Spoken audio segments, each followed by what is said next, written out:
Good afternoon, and welcome to the 2020 Tech Supplier Diversity Opportunity Showcase. My name is Rudy Brioche, Chair of the Digital Empowerment and Inclusion Working Group of the FCC's Advisory Committee on Diversity and Digital Empowerment. Today's Tech Supplier Showcase is co-sponsored by the Media Bureau of the FCC, the Internet Association, and the FCC's Diversity Committee.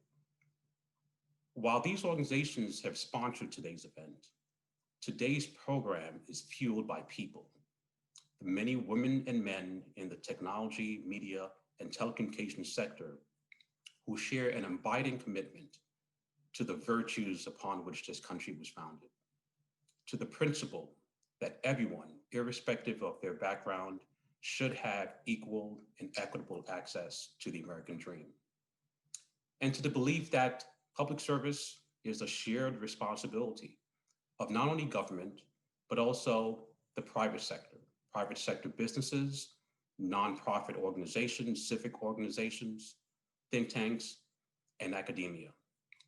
So we're pleased to have assembled today a group of thoughtful leaders of diverse backgrounds and perspectives to discuss how we, as stakeholders, have and can continue to encourage and facilitate access to economic opportunities, to this economic engine that is powering our national and global digital economy. However, we're having this discussion, this collaboration virtually due to the COVID-19 pandemic. As we know, the COVID pandemic is ushering the greatest rise of economic inequality in decades, both globally and in the United States. According to The Economist magazine, the pandemic is plunging millions of families back into extreme poverty, globally and in the United States. Years of progress is being undone in months. According to the Urban Institute, between February and May of this year, an estimated 14% of working Americans lost their jobs because of the economic fallout of the pandemic. And as federal relief has dried up, 6 to 8 million families have been pushed into poverty. So while we in the technology, media, and telecommunications sector usually talk about a digital divide, today we are in the midst of a growing economic divide as well. And while we know the economic divide is manifest in many different ways, today we are looking at bridging that divide of access to economic opportunity. We're particularly looking at ways for us to help and to empower diverse businesses in the telecommunications, media, and technology sector. At the FCC, the principal office that's responsible for facilitating access to economic opportunities is the Office of Communications Business Opportunities. I am pleased to welcome its director, Mr. Stanford Williams.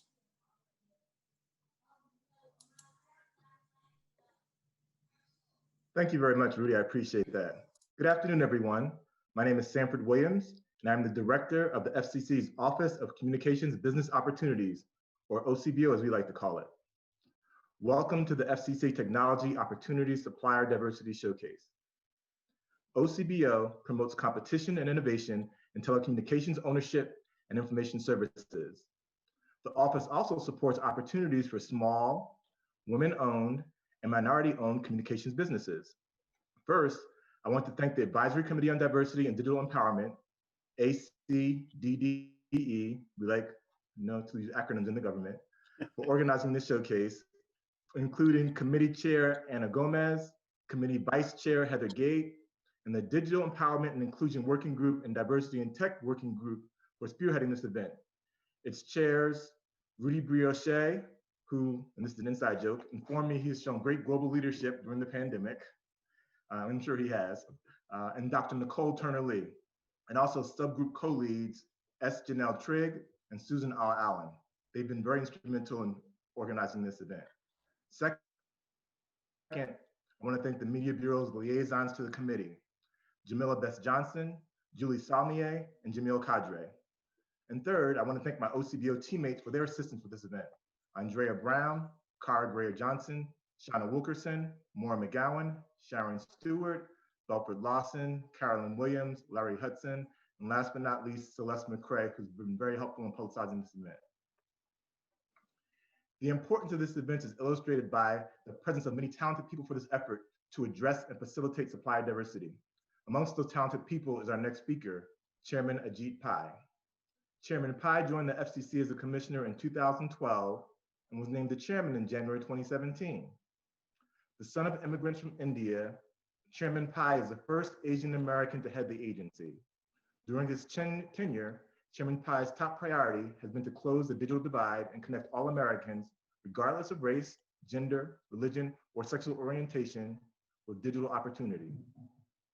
Consistent with that objective, Chairman Pai formed the ACDDE, whose mission is to provide recommendations to the Commission on how to empower disadvantaged communities and accelerate the entry of small businesses, including those owned by women and minorities, into the media, digital news and information, and audio and video programming industries, including its owners, suppliers, and employees. The ACDDE also provides recommendations on how to ensure that disadvantaged communities are not denied the wide range of opportunities made possible by next generation networks. I thank Chairman Pai for her support of the committee and this showcase. Finally, before I turn it over to the chairman, I want to reflect on something I wrote about racial justice in an article in Medium earlier this year, which I think is also pertinent to our efforts to increase supplier diversity. In the article I wrote, at the end of the day, this is a heart issue. You can't legislate thought, you can't legislate compassion, and you can't legislate love. We are having a moment. We are living through history. The future is now. If we are authentic, vulnerable, and honest with ourselves and each other, we can really create a greater place where we can all breathe. We can do this. Together, we go farther. Thank you for your time, and please welcome Chairman Pai. Well, thank you, everybody, for joining and for letting me speak for a few minutes. Thank you in particular, Mr. Williams, for that kind introduction and for your leadership, the University of Virginia's finest. And to those of you who haven't had a chance to read his Medium post from earlier this year, or who haven't read it in a while, I would certainly commend it to you. It gives us a lot to think about in terms of striving for a more perfect union, especially in the communications space. I apologize for not wearing a tie, unlike Mr. Williams and Mr. Brioche. I figure it's Friday, so I've got to be able to slack a little bit. And speaking of Friday, I know it's unusual for us to hold this on a Friday afternoon. Normally, we wouldn't do that just before a weekend, but then again, things are hardly normal these days. I mean, are Fridays and weekends even a thing anymore? It seems like it all kind of blends together. But in all seriousness, the fact that things aren't normal is one of the reasons why this event is so important. The pandemic is not just a once-in-a-lifetime public health challenge. It's also a once-in-a-century economic challenge, as Rudy pointed out in those statistics that he was describing. Businesses of all sizes have had to scramble to respond to COVID-19, but small businesses disproportionately have felt the brunt of the pandemic, and minority-owned businesses have been hit particularly hard. In addition to the statistics that Rudy mentioned, according to one study back in August, Black-owned businesses have shut down at more than twice the rate of white-owned businesses. And remember, minority and women-owned businesses were underrepresented in the communications space even before COVID-19. There's a reason why the FCC hosted another supplier diversity workshop back in 2018. And the pandemic has only exacerbated the pre-existing issues like disparities in terms of business connections, access to capital, and some of the other building blocks that are important for creating a successful business. So that workshop was important back in 2018. It's even more important today. Today's showcase is bringing together venture capital groups, community development financial organizations, technology companies, and civil rights organizations to facilitate access to economic opportunities in the ICT sector for small and diverse businesses. We will also have a workshop to assess the impact of COVID-19 on small, diverse businesses and to evaluate CARES Act implementation and additional opportunities for financial support and relief. Now, the pandemic has not only made this forum more important, it's also made it more difficult to pull off an event like this in the virtual space. I can't put it any better than Rudy did. This event is fueled by people. And those people, in my view, deserve our recognition and applause. So with your indulgence, I'd like to thank everyone who made it possible. First, thank you to our three co-hosts, the FCC's Media Bureau, the Digital Empowerment and Inclusion Working Group of the Advisory Committee on Diversity and Digital Empowerment, and the Internet Association, a member organization of the ACDDE. Each of these groups has co-hosts has been blessed with outstanding leaders who helped make this event happen. And so in particular, I would like to recognize Michelle Carey, Sarah Weitzel, and Brendan Holland from our Media Bureau, Rudy Riochet, who chairs the working group, and John Baroya, Sean Perryman, and Casey Hackett of the Internet Association for all the work that they have done. Thank you to everyone on those respective teams. I truly appreciate all that you did to organize this event. A special thanks to the members of the Showcase Planning Committee and to all of today's speakers and moderators and panelists who have volunteered their time to be with us. Now, obviously this event is just one of the many initiatives being advanced by our Diversity Advisory Committee. And thank you to the ACDDE Chair, Anna Gomez, and to the Vice Chair, Heather Gate, for their continued leadership and advocacy for these important issues relating to diversity and inclusion. Dr. Nicole Turner-Lee, who will kick off today's second session, is doing a great job as the chair of our Diversity in the Tech Sector Working Group, an issue that has only become more pronounced, I think, over the last 7 months. And I'd like to add a special shout out to two friends of mine, and of course, many of you as well, Janelle Trigg and Susan Allen, for their joint effort in leading the committee's digital empowerment subgroup. I also want to commend Jamila DeBeth Johnson, Julie Saulnier, and Jamila Kadre for their extraordinary efforts as the FCC's lead staffers for the committee. They, in many cases, serve as the eyes and ears, the liaison between all of us to make this work, and they do a lot of the nitty-gritty work that enables this to be pulled off. So thanks so much to all three of them. And I can't recognize FCC staff who were critical to this event without recognizing it once again, Sanford Williams and Celeste McCrae from our Office of Communications Business Opportunities, Gerard Williams from our Consumer and Governmental Affairs Bureau. Those of you who are watching and require sign language interpretation are benefiting from Gerard's work, and also Jeff Reardon from our Office of Media Relations audio-visual team, who makes all of this translate into the digital world. Now, when I announced back in 2017 that we were going to be reestablishing our Diversity Advisory Committee after it had been disbanded for a few years, actions like today's showcase are exactly the kind of thing that I hoped would happen. And the committee's leadership has delivered time and again. This August, the Digital Empowerment and Inclusion Working Group convened a virtual workshop to explore the role of libraries as anchor institutions and drivers of broadband adoption. And this event examined best practices for public-private partnerships, particularly those that support the work of libraries to drive digital literacy and to promote internet use and adoption, which of course is so important for those whether who are working from home or studying at home. The Access to Capital Working Group is planning a full-day symposium for November 6th, just a couple of weeks from now. And this event will include presentations and panel discussions on how new entrants, including minorities and women, can access financing for broadcast transactions. It'll also tackle the current tax certificate legislation, Nielsen ratings for multi-ethnic broadcasters, and access to advertising by small and minority-owned broadcasters. Next, our Diversity in the Tech Sector Working Group has convened roundtable conversations with leaders from diverse tech startup firms about the financial challenges that they are facing due to COVID-19. And looking ahead, it is planning a tech training and employment summit geared towards high school and college students, scheduled for January 15th of next year. And this event promises to provide a practical set of action items that people can use, topics like crafting a resume, interviewing skills, and building a network within the tech and telecom industries. And here I'll take a brief moment to highlight the work that Commissioner Starks and I are doing to enable, to augment that effort by providing stipends for talented individuals, especially those who are at historically Black colleges and universities, minorities serving institutions, and other institutions that serve disadvantaged or underrepresented populations, to help them gain access to the FCC itself as a gateway for employment. I think that's very important for us, of course, to make sure our workforce reflects the rich fabric of America. And it's better for the country to make sure that our decisions reflect the full panoply of issues that are faced by all Americans. So in addition, the working group I just mentioned is also working up a follow-up report to the 2019 Tech Supplier Diversity Best Practices Report on the status of women-owned, minority-owned, and small business suppliers in the telecom, media, and tech sectors. This new report will take a close look at the impact of the pandemic and the growing demand for 5G. So I know that's a lot of words, but here's the bottom line. The FCC's Diversity Advisory Committee is busier than ever, and it is more important than ever.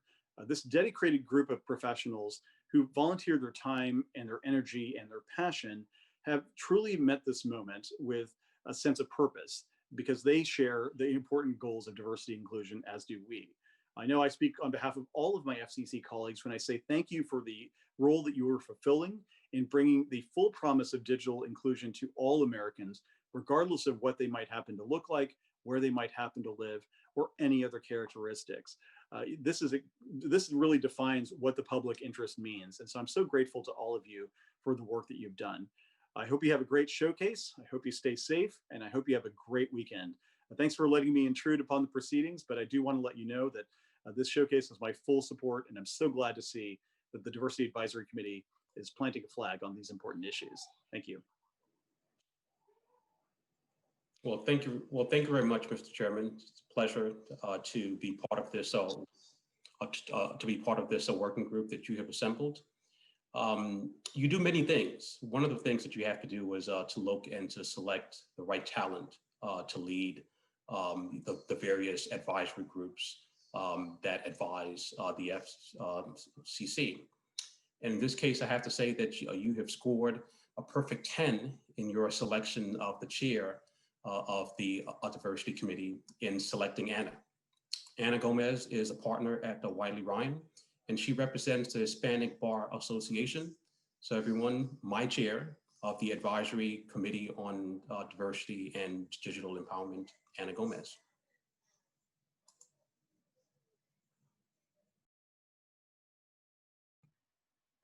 Thank you, Rudy. Sorry, I had some issues unmuting. Thank you for that extraordinarily gracious introduction. And thank you, Mr. Chairman. We really appreciate your support of the committee's mission, and I, for one, am delighted to hear that you are very pleased with the activities that we have undertaken. Now, Rudy and Sanford have already, and the chairman, have already done a great job of talking about why we are here today. It is even more important today than the first time we had our supplier diversity for the reasons that they all have mentioned. This pandemic has really created some terrible economic inequality, and we want to make sure that everyone has access to opportunities, and that is what we're trying to do today. So I would like to welcome everyone to the workshop and to also give my sincere thanks and appreciation to Rudy for his terrific leadership of the Digital Empowerment and Inclusion Working Group, to Janelle Trigg and to Susan Allen, who are co-leads of the Digital Empowerment Subgroup, for their dedication and amazing energy, and to Ron Johnson for his leadership on behalf of the Supplier Diversity Subgroup of Dr. Nicole Turner-Lee's Diversity and Tech Working Group. I'd also like to thank all the FCC folks, a lot of them you've already heard, who helped make this workshop happen, including Sanford and Jeff Reardon, and to give big thanks to Michelle Carey and Sarah Whitesell, to Jamila Best Johnson, along with Jamil Kadre and Julie Saunier, for their unflagging support for this committee's work. And finally, I just want to underscore the chairman put a plug in for our upcoming symposium on access to capital for small and diverse broadcasters, which will take place on November 6th. You can find information about that at the FCC's website. The FCC just issued its public notice on it, which you can find at www.fcc.gov. So I hope you can join us there as well. Thank you, and I'm throwing it back to the All-Star, Rudy. Thank you very much, Madam Chair. It's a pleasure. The work we do would not be possible without partners. And these are partners throughout all parts of the communications and technology sector. One of the leaders of this is the Internet Association. John Behera is the interim chair and CEO, and he also remains as the general counsel. A very busy individual who is responsible for the legal, public policy, and regulatory initiatives of this critical sector. So John, thank you for partnering with us to launch this event. Look forward to your remarks. Good afternoon, and thank you, Rudy, for the introduction, and to everyone who's joined us for today's event. I am John Baroya, Internet Association's interim president and CEO, and I'm pleased to say that we're proud to co-host the FCC's Technology Opportunity Supplier Diversity Showcase. I want to thank Chairman Pai, the FCC staff, and the members of the FCC Advisory Committee on Digital Empowerment for planning today's phenomenal event. I also want to take a moment to thank the panelists who will be sharing their knowledge with us today. IA represents leading internet companies in the United States. We have more than 40 members with a wide variety of business models ranging from social media sites and e-commerce companies to sharing economy businesses and commercial cloud providers. IA recognizes that diversity plays a critical role in the success of our industry and the country as a whole. With that in mind, we've continued to expand our efforts to support diverse hiring and cultural inclusivity, and we have taken new steps to hold ourselves and our industry accountable in this space. Last year, IA released the industry's inaugural Diversity and Inclusion Benchmark Report, which provided first of its kind workforce data for internet companies. Our report went beyond traditional workforce data, identifying current practices used by IA member companies to improve D&I employment efforts throughout the industry. We were encouraged by many findings in the inaugural report. For example, we learned that 81% of the companies that participated in the report have formal employee resource groups, and 56% regularly recruit from historically Black colleges and universities, Hispanic serving institutions, and other predominantly minority serving institutions. However, we also found some areas for improvement, including the fact that only 22% of our members track their spending on third-party vendors. Identifying and acknowledging opportunities for improvement was an important first step, but change cannot occur without commitment. This partnership with the FCC is an example of our industry's commitment to improve supplier diversity, and we're happy to announce that we're working on IA's second benchmark survey, which we're planning to release in the coming months. The case for supplier diversity is obvious. The FCC's Advisory Committee on Diversity and Digital Empowerment released a Tech Diversity Best Practices report last year that revealed that supplier diversity programs not only benefit the companies that participate in them, but the nation as a whole. IA and its members agree wholeheartedly with that conclusion and recognize that diverse businesses often face a wide range of barriers, from lack of access to capital to exclusion from networks. We must all work together to break down these barriers. A Department of Commerce study found that minorities will account for nearly 70% of the total increase in purchasing power from 2000 to 2045. Despite this massive purchasing power among minority consumers, minority business owners have less access to business opportunities and capital. All industries should recognize that doing business with diverse suppliers will play a critical role in creating a more resilient economy that serves all of us.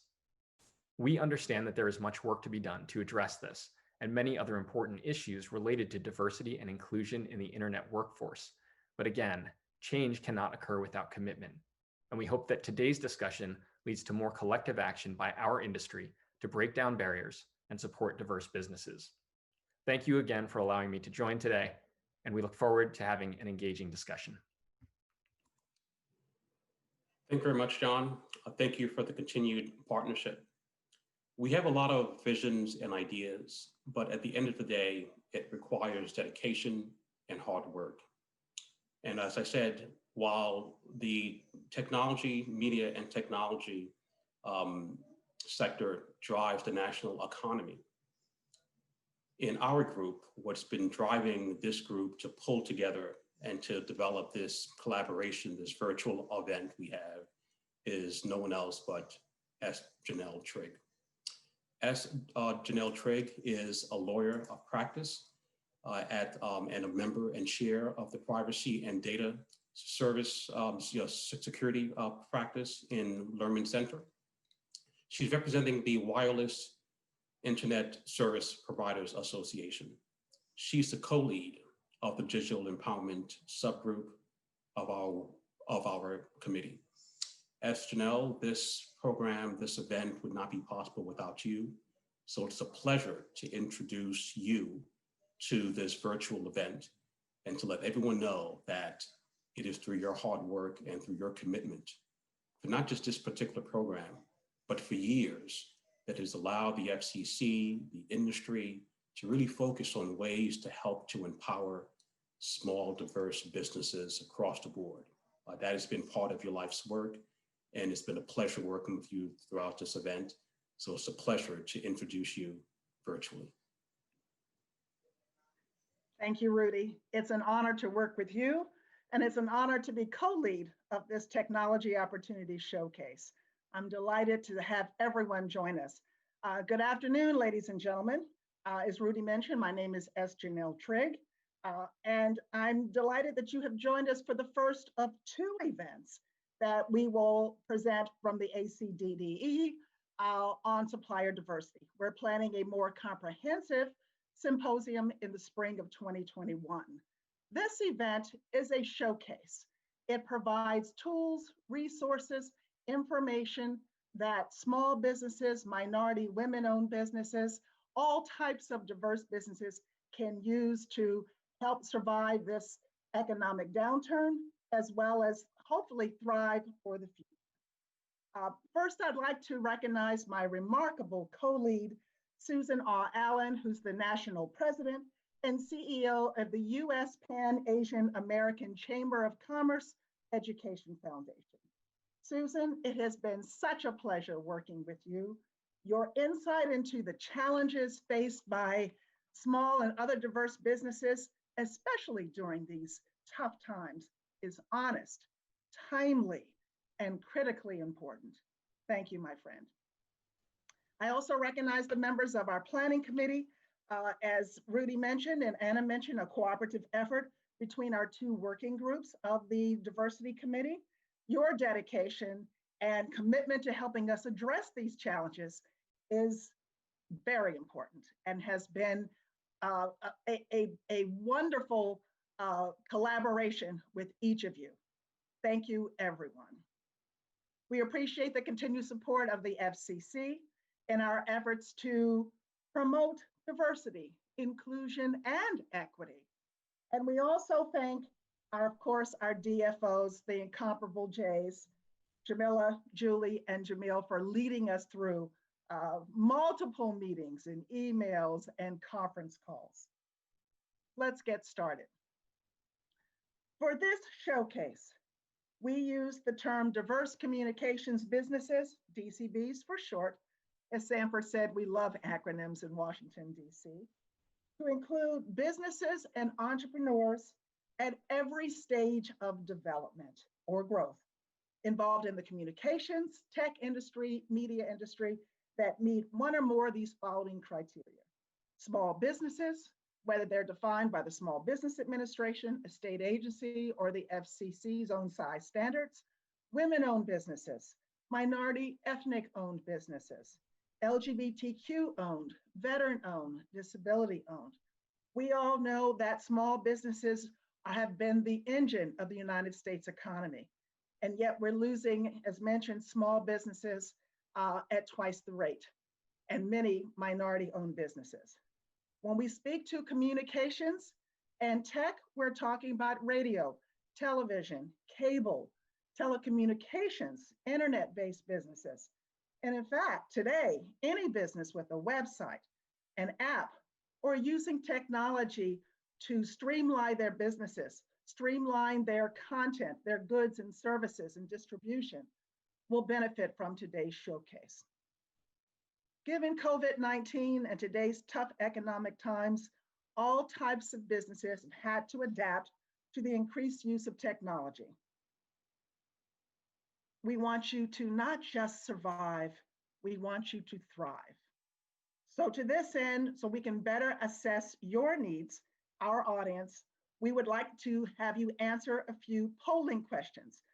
We'd like to ascertain what your interests are and what your primary needs are. Casey, would you introduce the poll, please? Please participate in the poll now. The very first question, do you have an interest or need for financial support? And if yes, please select one of the following multiple choice questions.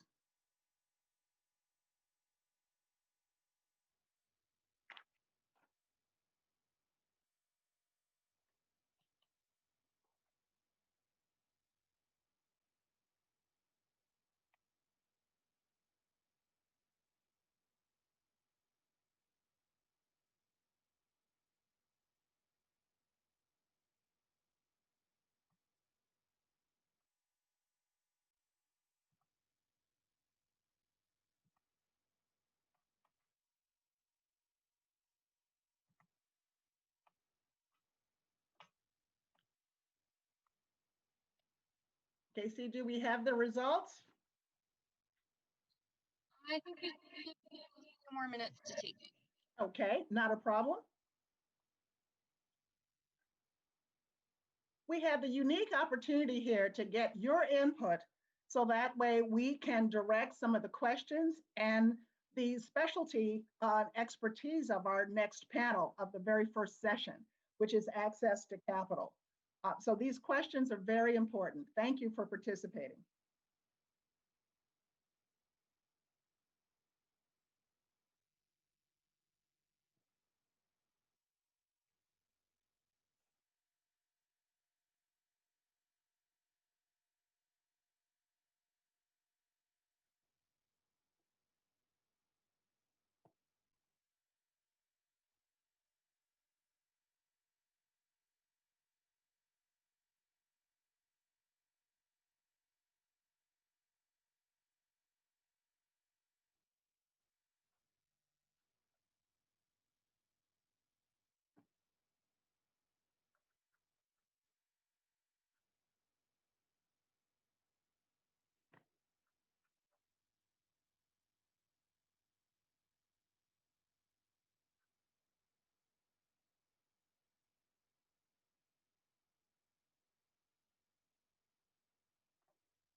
Okay.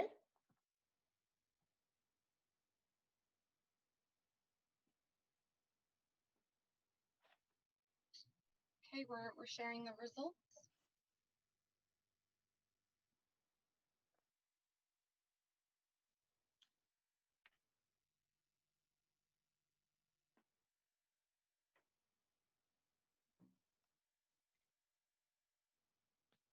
Well, we see that the majority of participants have a need for financial support. We see that grants, of course, are the #1 primary interest or need. Second would be VC capital, private equity. Loans and angel capital are tied. Very interesting. The next screen.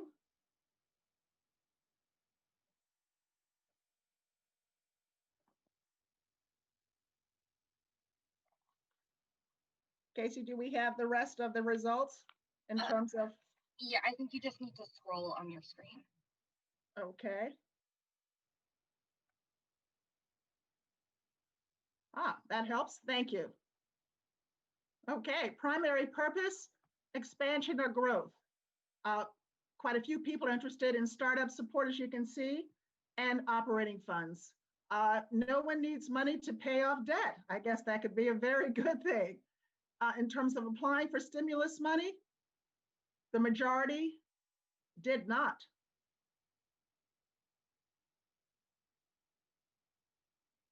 And most applied to just one particular bank or organization.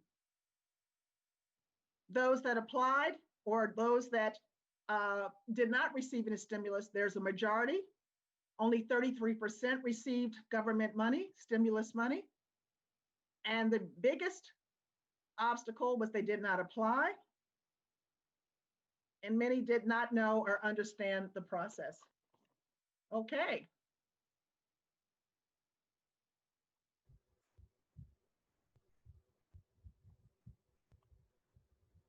I think we can end the poll.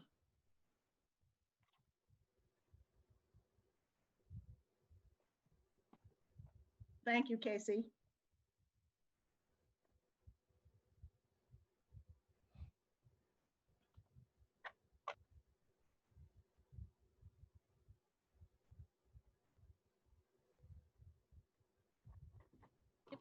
Thank you very much.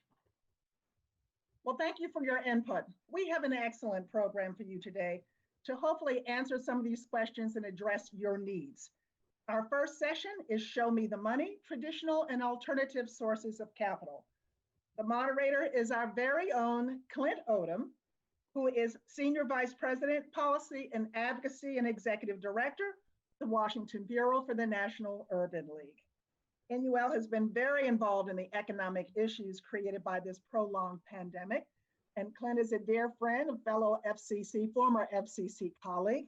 And Clint will introduce our accomplished panelists after our opening remarks.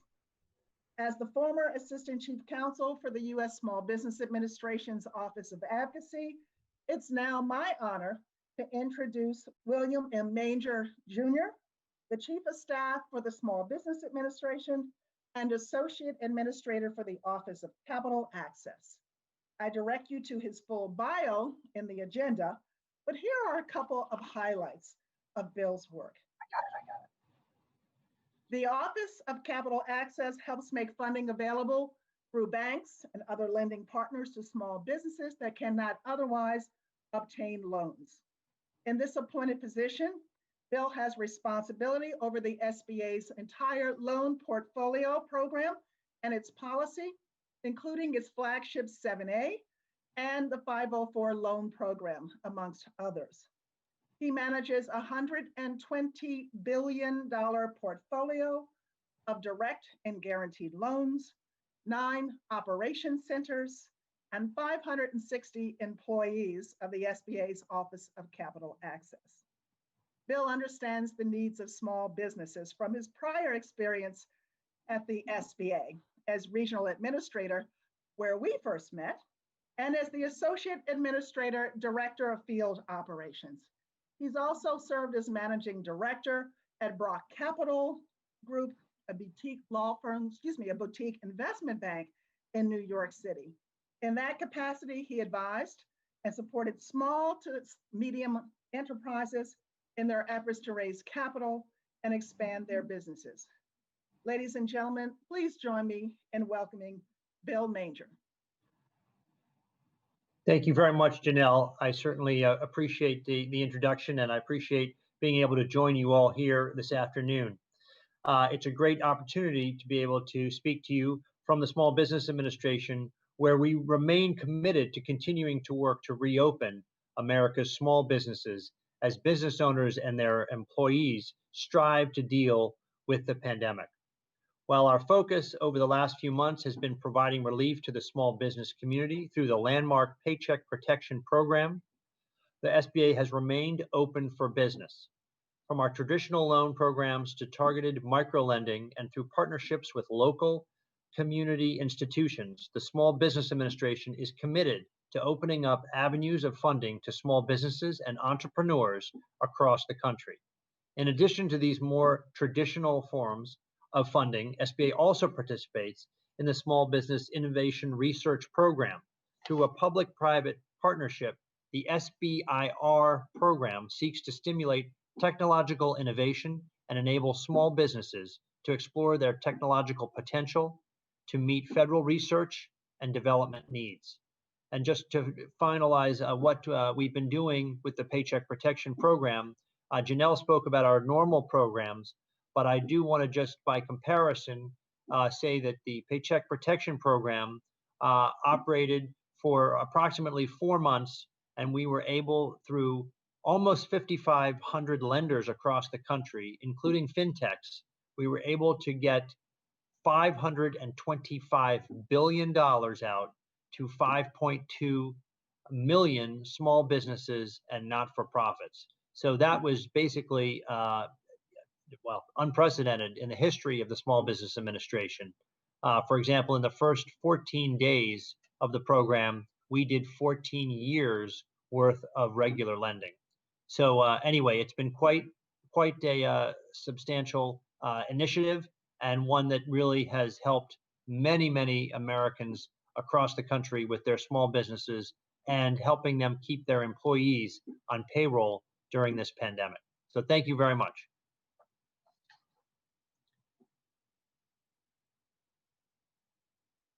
Bill, if you could share what you're doing for minority-owned businesses and any special programs to develop minority-owned and particularly women-owned. I note that traditionally October is National Women-Owned Small Business Month, but there's not much to celebrate this month. What's the SBA doing in those regards? Well, thank you very much, Janelle. We have our regular loan programs that I was speaking about. Our 7A program is for all types of loans, including working capital. You can get up to $5 million with that program. And that program is available through banks and non-bank lenders that participate in the 7A program. And I want to make it very clear how you can access some of these lenders, especially during the pandemic. You do not need to go into a brick and mortar bank. You can use the SBA's online tool called Lender Match. It's on the SBA.gov website, Lender Match. And when you go to that site, a small business entrepreneur can put in the parameters of what they're looking for in terms of financing. And that will be sent out to approved SBA lenders.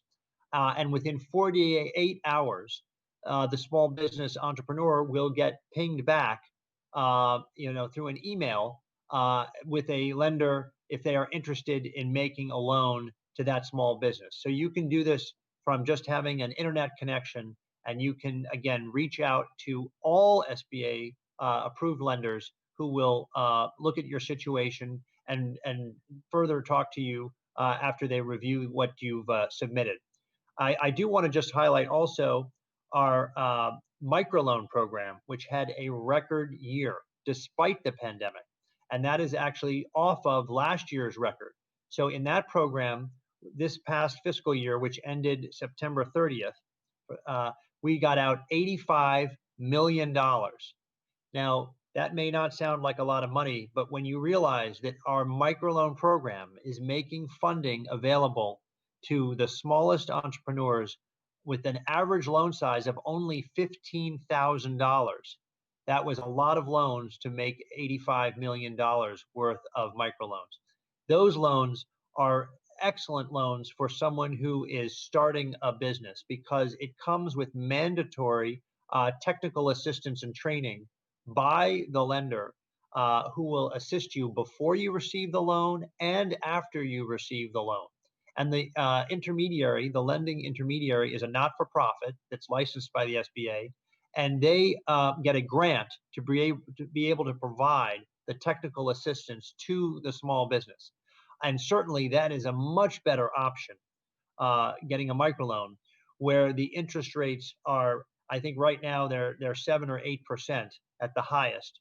And if you compare that to what someone would pay if they put that on maxing out a credit card, for example, or even if they went to a fintech lender, they would end up paying a much higher interest rate. So the microloan program is really an excellent program for someone who wants to start a new business, only needs up to $50,000. That's the cap on the microloan program, and can work with someone who will provide, again, free of charge of part of the service, the technical assistance necessary before and after you receive the loan to ensure that that business is founded on a firm foundation and you're able to really build that business and grow that business. What's interesting to note, Janelle, is that we see over 8% of microloan recipients come back later to get a larger loan through one of SBA's other loan programs. So we sort of have a continuity where we build upon, and that business, we can grow with that business by providing larger loans later in the life cycle of that business. The other program I want to talk about that's specifically, again, for reaching specific underserved and emerging communities across the country is the Community Advantage program, which is part of our 7A flagship program. But Community Advantage provides loans up to $250,000. And the participants in this program are microlending intermediaries, also CDCs, and CDFIs. And so those entities, those lending institutions, make Community Advantage loans up to $250,000 available to businesses, and 60% of the businesses that they fund have to be in an underserved area. So that is a great program for helping minorities, women, veterans. We really have a push on to help veterans as well, because we've seen some statistics that show that veterans struggle to get access to capital as well. So the final program I'll talk about, Janelle, is our 504 loan program, which also had an amazing year this year, despite the pandemic. So this program provides long-term fixed rate financing up to 25 years at a fixed rate, which with rates where they are right now is a phenomenal program.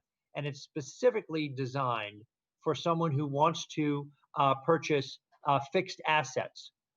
So if someone wants to buy a building in order to locate their business, or they want to buy some equipment, heavy machinery, anything that really is a fixed asset, this program, the 504 loan program, through our certified development companies, provides up to $5.5 million for manufacturers and at a fixed rate for 25 years, which is phenomenal. So that program, again, despite the pandemic, last year had an increase in over 17.5%, which was really tremendous to see that during the pandemic. And so a lot of businesses were able to take advantage of the very low interest rates and again, be able to purchase a piece of property, a building, or again, machinery and heavy equipment for their business using this program, which is very advantageous to them. Thank you, Bill. I have one last question. I'm going to hand it over to Clint for the rest. Do you still need to be a certified small business to qualify for the microloan programs and the other SBA programs? So, Janelle, you do have to be a small business. You don't have to be certified. You just need to fit the size standards that the SBA has. But I have to tell you, Janelle, the size standards for the U.S. Small Business Administration are really quite generous. I mean, the rule of thumb is that the business can have up to 500 employees. So that's a lot of employees. And that's a pretty big business too. Yeah, so we are very, very generous in the size of the business, but it does have to be a small business, but it doesn't have to be certified anywhere. You just have to go in and speak to the lender and show them the parameters of your business and how many employees you have for them to help make the determination that you are eligible. Great. So there's no advanced application process or whatever in terms of before they even approach the lender. No, they just go directly to the lender. Excellent. Clint, I hand it over to you. Thank you, everyone. Thank you, Bill. It's been a pleasure. Thank you, Janelle. Thank you. And it's a pleasure to be with all of you. I think all of the expressions of gratitude for the organizers and the FCC participants and the SBA participants have been made. I double and redouble that gratitude. I'd like to now turn to our illustrious panel. So the title of this session is called Show Me the Money. And here we're going to talk about traditional and non-traditional financing methods for startup organizations. By taking a look at the survey data, it's very clear to me that people are really interested in grants as opposed to loans or people taking equity stakes in their companies. So I want to talk first with our traditional paycheck protection loan disbursement agents. And I'm going to go a little bit out of order here since we have all of this real-time data. And I'm going to ask our representative from the 1863 Ventures Fund to talk with us a little bit about how grants are made in this marketplace. And specifically, I'd like to welcome Miss Melissa Bradley, who is the founder and managing member of 1863 Ventures, to talk a little bit about how small businesses can actually get grants as opposed to loans, and why funds like yours might be a good place to turn for small businesses. Melissa? Sure. Thank you for having me. Sure. been amazing information. So I think there's a couple of things I'll preface and then get to some specifics. I think that there is a unique moment in time because of COVID-19 and because of the racial unrest that there is a plethora of grant programs that are out there. And so there unfortunately is no aggregated way by which to track them, but there are various newsletters and places you can sign up, and I will give reference points for folks. I think it's important that we seize the moment if you're a small business, recognizing that grant programs are charitable in nature, and in many cases they are looking for a specific neighborhood or geography because of a need of a rural or overlooked community. They're looking for gender or race demographics because they recognize this has had an outsized impact on various communities. So the first thing is be mindful that many of these grants are somewhat narrow in scope. You have programs, for example, that PepsiCo and National Urban League just announced today around Black restaurants, and you have a lot of others. So I think one is just be mindful of the various angles that you can approach because there's no one size fits all. There are various groups. So there is Alice, which is a group that is solely focused on female entrepreneurs, and they have a free newsletter and they aggregate grant programs that are going out the door. We at 1863 also aggregate grant programs. If you are a woman of color, anywhere, of any color, New Voices and the New Voices Foundation is another place that actually has been administering as well as aggregating all the grant programs. They just did a program sponsored by Barefoot Wine. They're running programs that are also sponsored by Target. So lots of companies have stepped up. And then there's a platform that I'm also associated with called Eureka, eureka.biz. It's free. And we have been administering the programs for Facebook, for Salesforce, for WeWork, and now we're doing the grant programs for Google.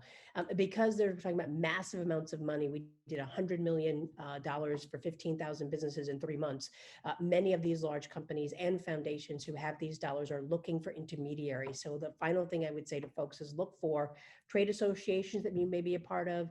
Other groups, please do not pay for access, but other groups that are focused on certain types of small businesses, certain demographics, certain geographies, and to make sure that you sign up for newsletters. You can always unsubscribe later, but unfortunately, because of the massive amounts of money moving through very few pipes, there's a need for people to just stay connected and stay posted. And the final thing I would say is talk to fellow peers.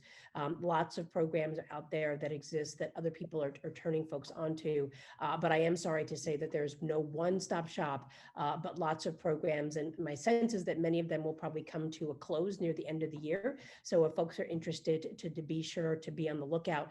The final thing I would say, though, since there was the second allocation of people looking for investment dollars, be mindful of how you use those grant dollars.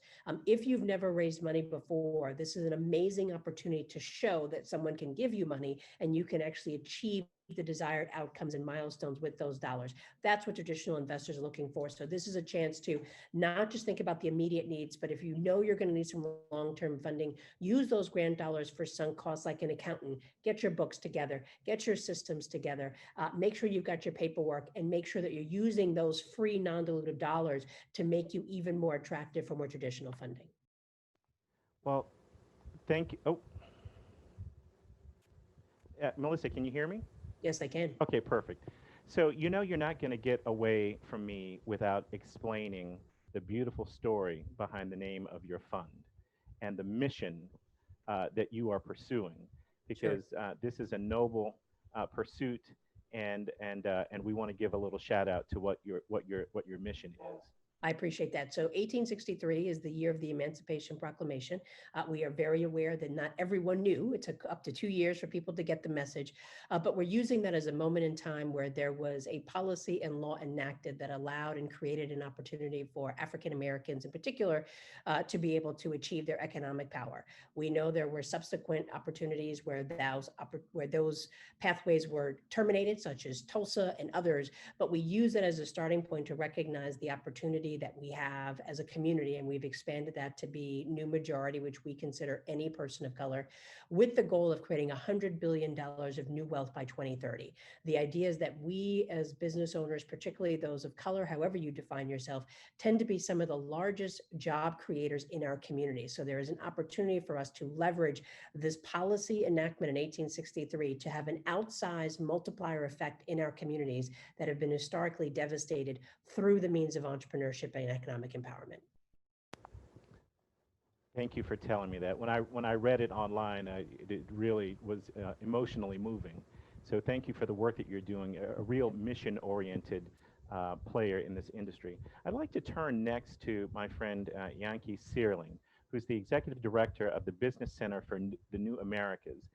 Since we're debuting or showcasing really innovative funders, I couldn't think of a better person to have here with us today representing BCNA.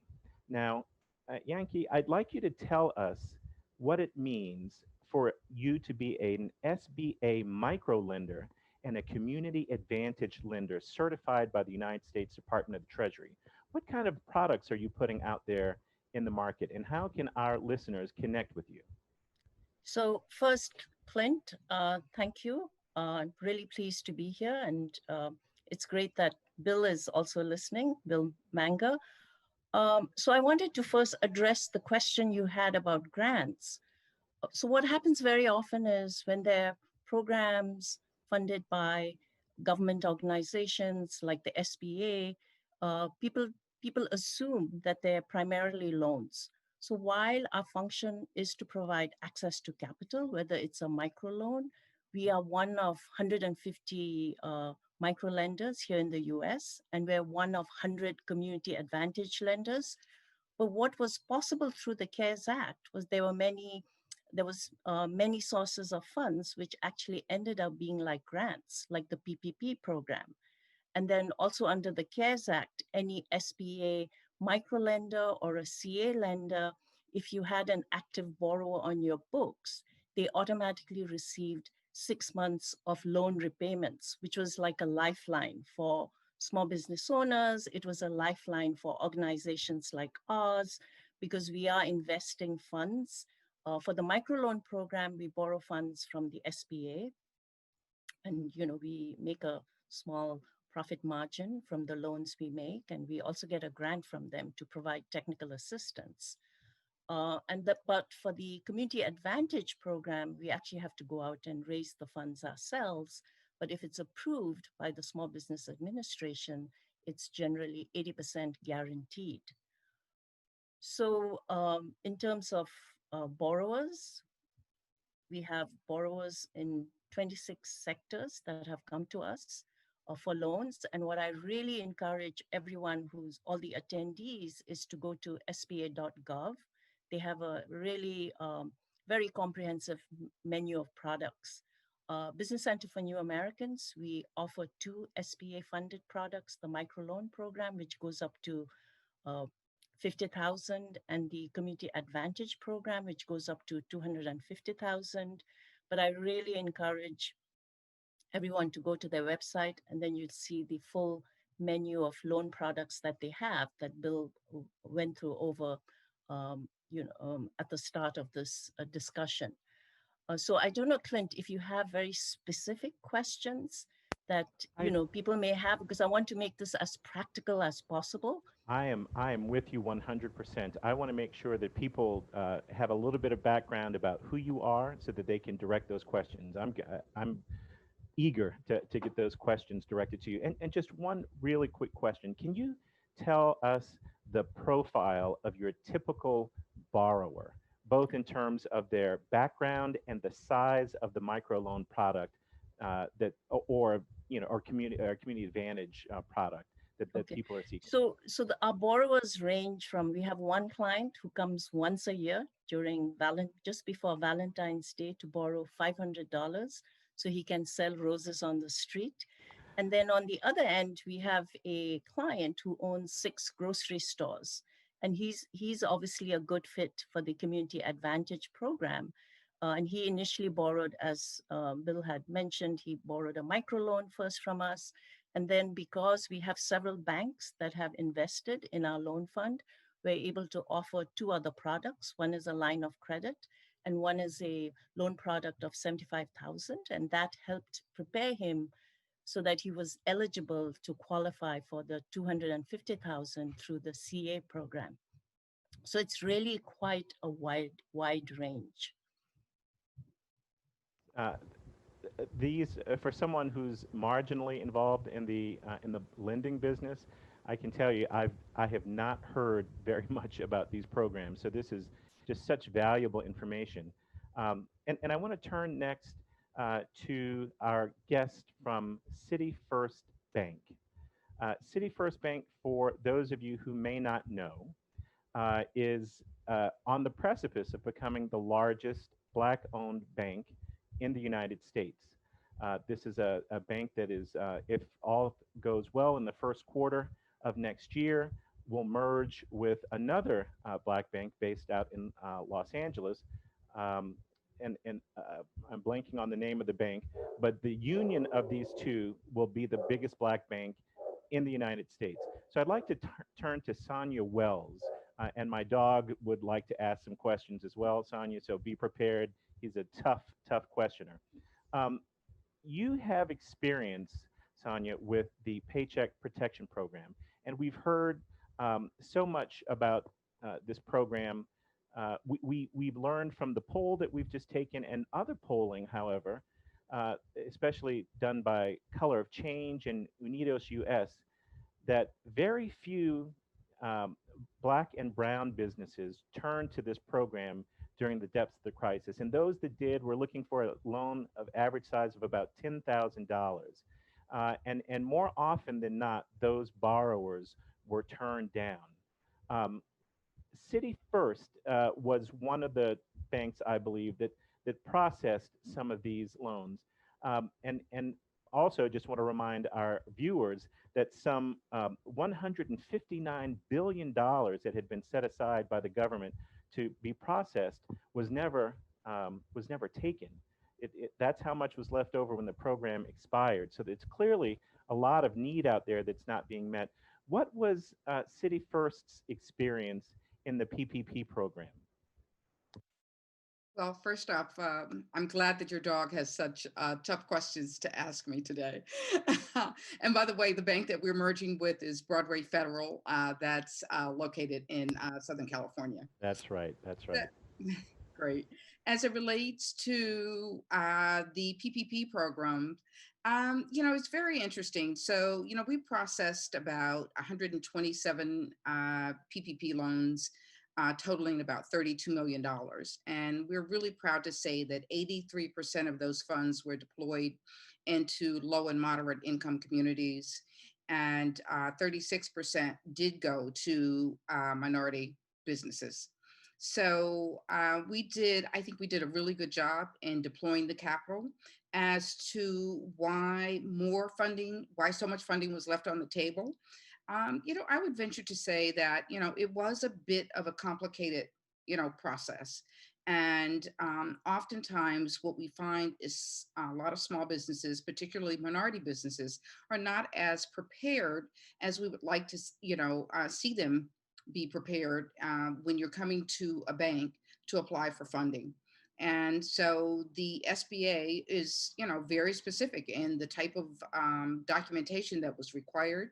You needed to have either audited, compiled, reviewed financial statements or tax returns, 3 years, was what they were requesting, a trailing 12 months in terms of, how you have been performing over the past 12 months. There was a lot of information. All of your payroll information was required. And it was a plethora of information that was needed. And that can be somewhat overwhelming. And, personal financial statements, all of those sorts of things that typically prevent the same things that prevent people from coming to traditional banks normally is probably what prevented them from applying for PPP loans. Maybe not understanding, but definitely not having the information that was necessary in order to process these loans. So I think that that's probably what the issue was. So if there's talk in Congress of trying to revive this program. In fact, it looks like one of the few things that Democrats and Republicans in Congress can agree on. The last offer from the Republicans was a loan program of about $257 billion. If you could advise Congress on how to set up this PPP in a way that smaller borrowers, let's say with 10 or fewer employees, could more robustly participate in the program. Would you say that those people should be next in line for fresh capital? Should more successful companies who have gotten a PPP loan already be allowed to come back in and get a second loan? How would you design the loan program to make sure that startups, in the truest sense of the word, can get access to those funds, because we're very confident they will come back? Okay, so that's a tough question. So let's start with how we can make it a little easier for folks to apply. I think that being very clear. I mean, there were no there, depending on which bank you went to or which financial institution you went to, it wasn't always consistent with what was required. I think I would certainly want to see them minimize the amount of information that was required to collect. We were working with a short period of time.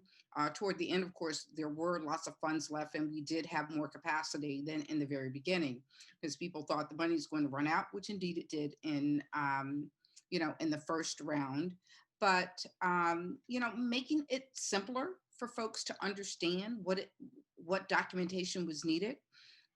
People got very confused by the amount of information that was required, the amount of, the 941s, the 940s, the 941s. And that was something that was a challenge, not only for, the borrower, but also for the banking institution.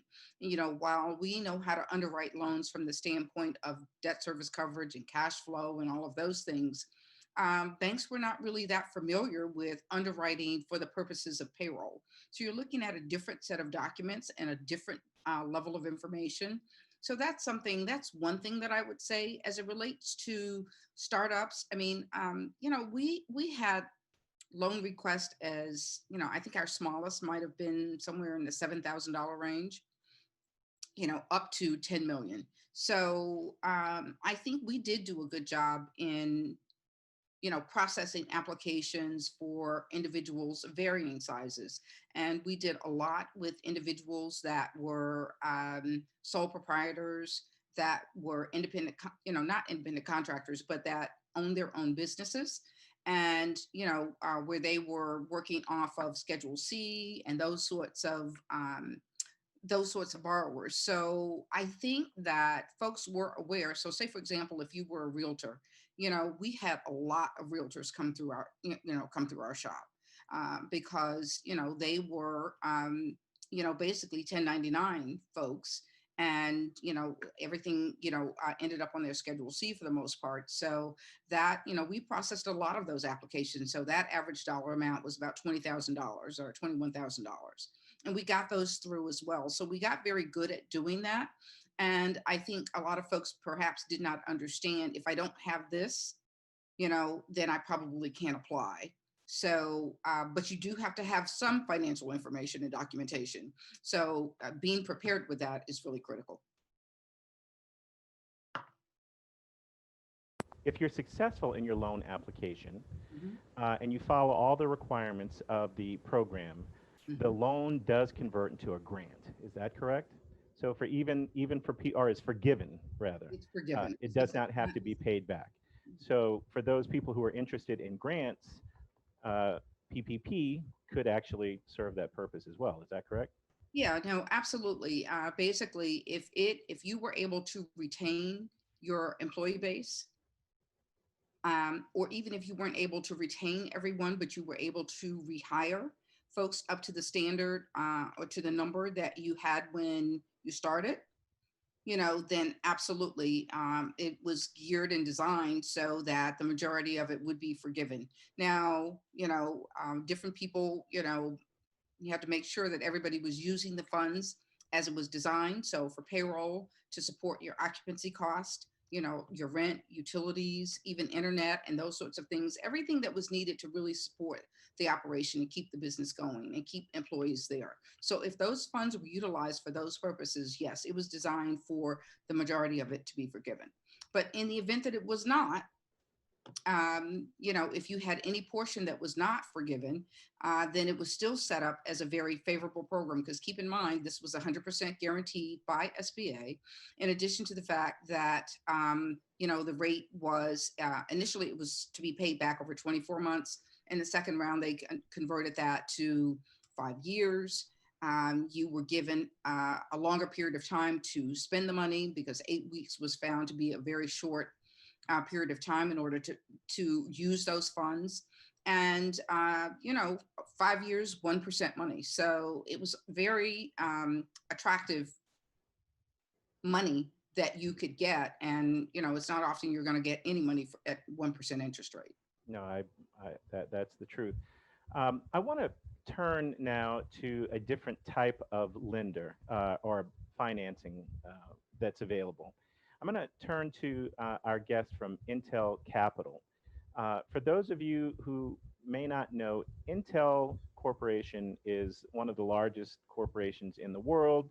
It's about $200 billion of market capitalization. They do a great many things, including some of the guts of your computer and networks that allow broadband services to operate. So we have with us today Marcelino Ford Levine, who is, like, I would say, a quadruple threat. He is an FCC alum. He is the current managing director of Intel Capital, which is the venture arm of Intel Corporation. For those of you who are trying to pitch scripts in Hollywood, you've come to the right place. Marcelino is also the secretary or past secretary of the Television Academy of Arts and Sciences. But the thing that I think is the coolest about Marcelino is he is one of you.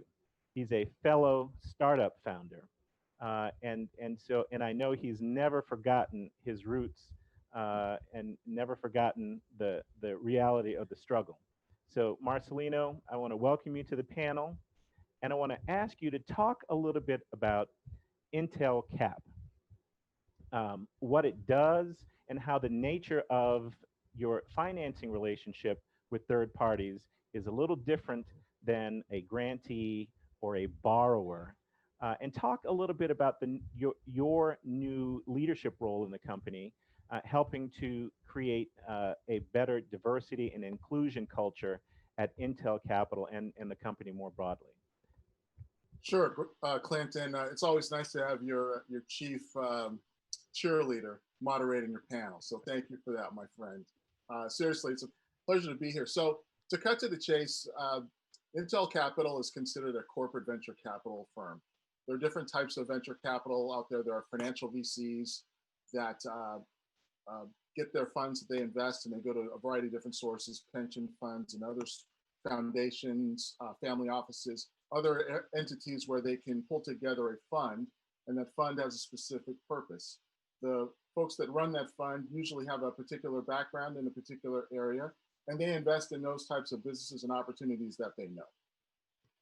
Intel, as a semiconductor company, but more importantly, as a data and connectivity company, has a variety of different business units, from autonomous systems to data center, the cloud, even gaming and platform services. So as a corporate venture capital group, we invest similar to what a financial VC would do. But it's a little different. We also try to bring the assets and, quite frankly, the goodness of Intel to the investments that we make. So if we invest in a company, we like to think of ourselves as smart money. Not only are we going to provide capital, but we're also going to provide relationships and access to customers, the very same customers that Intel has. So we try to find technologies, disruptive technologies, interesting areas that fit our what's called investment thesis. There are some things that we invest in and some things that we don't invest in. As an example, what are the types of things we invest in? Well, we invest in edge technologies, intelligent edge, 5G, autonomous systems, client or PC type solutions, including gaming and esports. cloud and artificial intelligence infrastructure, cybersecurity, enterprise applications, not only artificial intelligence based, but non-artificial intelligence based enterprise applications. And last but not least, I'd say silicon design and manufacturing. I mean, we are a semiconductor company. So our investment thesis is very much focused on deep cutting edge technology. So those are the types of businesses that we look to fund. We are what I call a stage agnostic investor. We will look at seed stage situations where founders have come together and they're looking for that preliminary capital to kind of get their product to a prototype where they can actually go out into the marketplace and try to establish that product market fit, all the way to what we call later stage deals, Series B or C, where a company is on that growth trajectory and is looking for larger amounts of capital to really penetrate a market and get a successful outcome.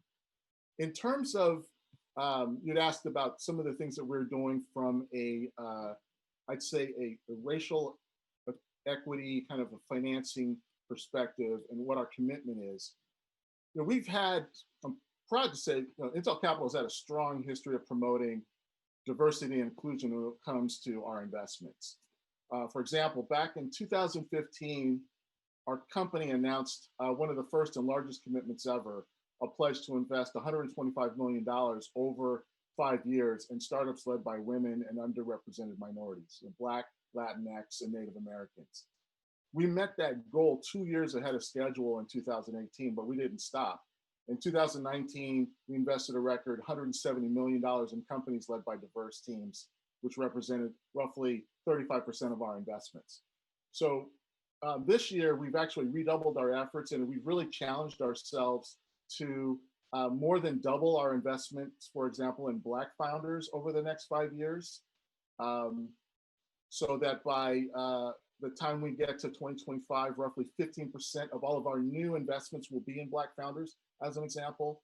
We are actively recruiting team members to come to Intel, so we have more diversity in terms of the investment ranks.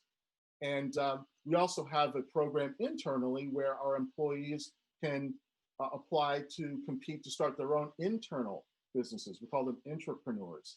And we're committed to at least 50% of those teams going forward having a diverse leadership structure.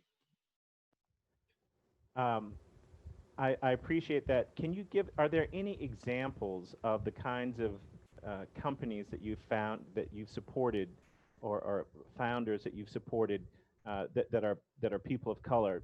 You know, your company is a large by market cap, as is your venture capital. Are there opportunities for smaller loans, that might be relevant to some of the people here? There might be some ballers watching. I don't know, but I'm assuming that seven-figure loan opportunities or six-figure loan opportunities might be out there. Do you play in that space? No, we invest in what's called asset class investments. So the money that we invest comes out off of our balance sheet. So in that respect, we are looking for a cash-on-cash return. Gotcha. There are a variety of different ways of going about that, which could talk about offline with folks if they have more questions. But suffice it to say that we do look for basically increasing the investment. We're looking for a financial return, which is why we also bring the strategic acumen and business acumen to the companies that we invest in. And I would say to folks that are there that are considering venture capital, one of the things I always tell entrepreneurs that are considering venture capital and are out there talking to investors is to make sure you have an understanding of what that investor actually invests in. Ask them questions like where did they make their money? What for the investor, what industries do they like to invest in? What stage do they like to invest in? What's the average investment that they put in? Some investors, such as angel investors, will put in $10,000, $25,000, $30,000. But if those angel investors used to work in companies that could maybe be helpful for that startup, that's a good investor to maybe consider, because right. They're going to have the relationships and be able to open the doors when you do need access to bigger capital.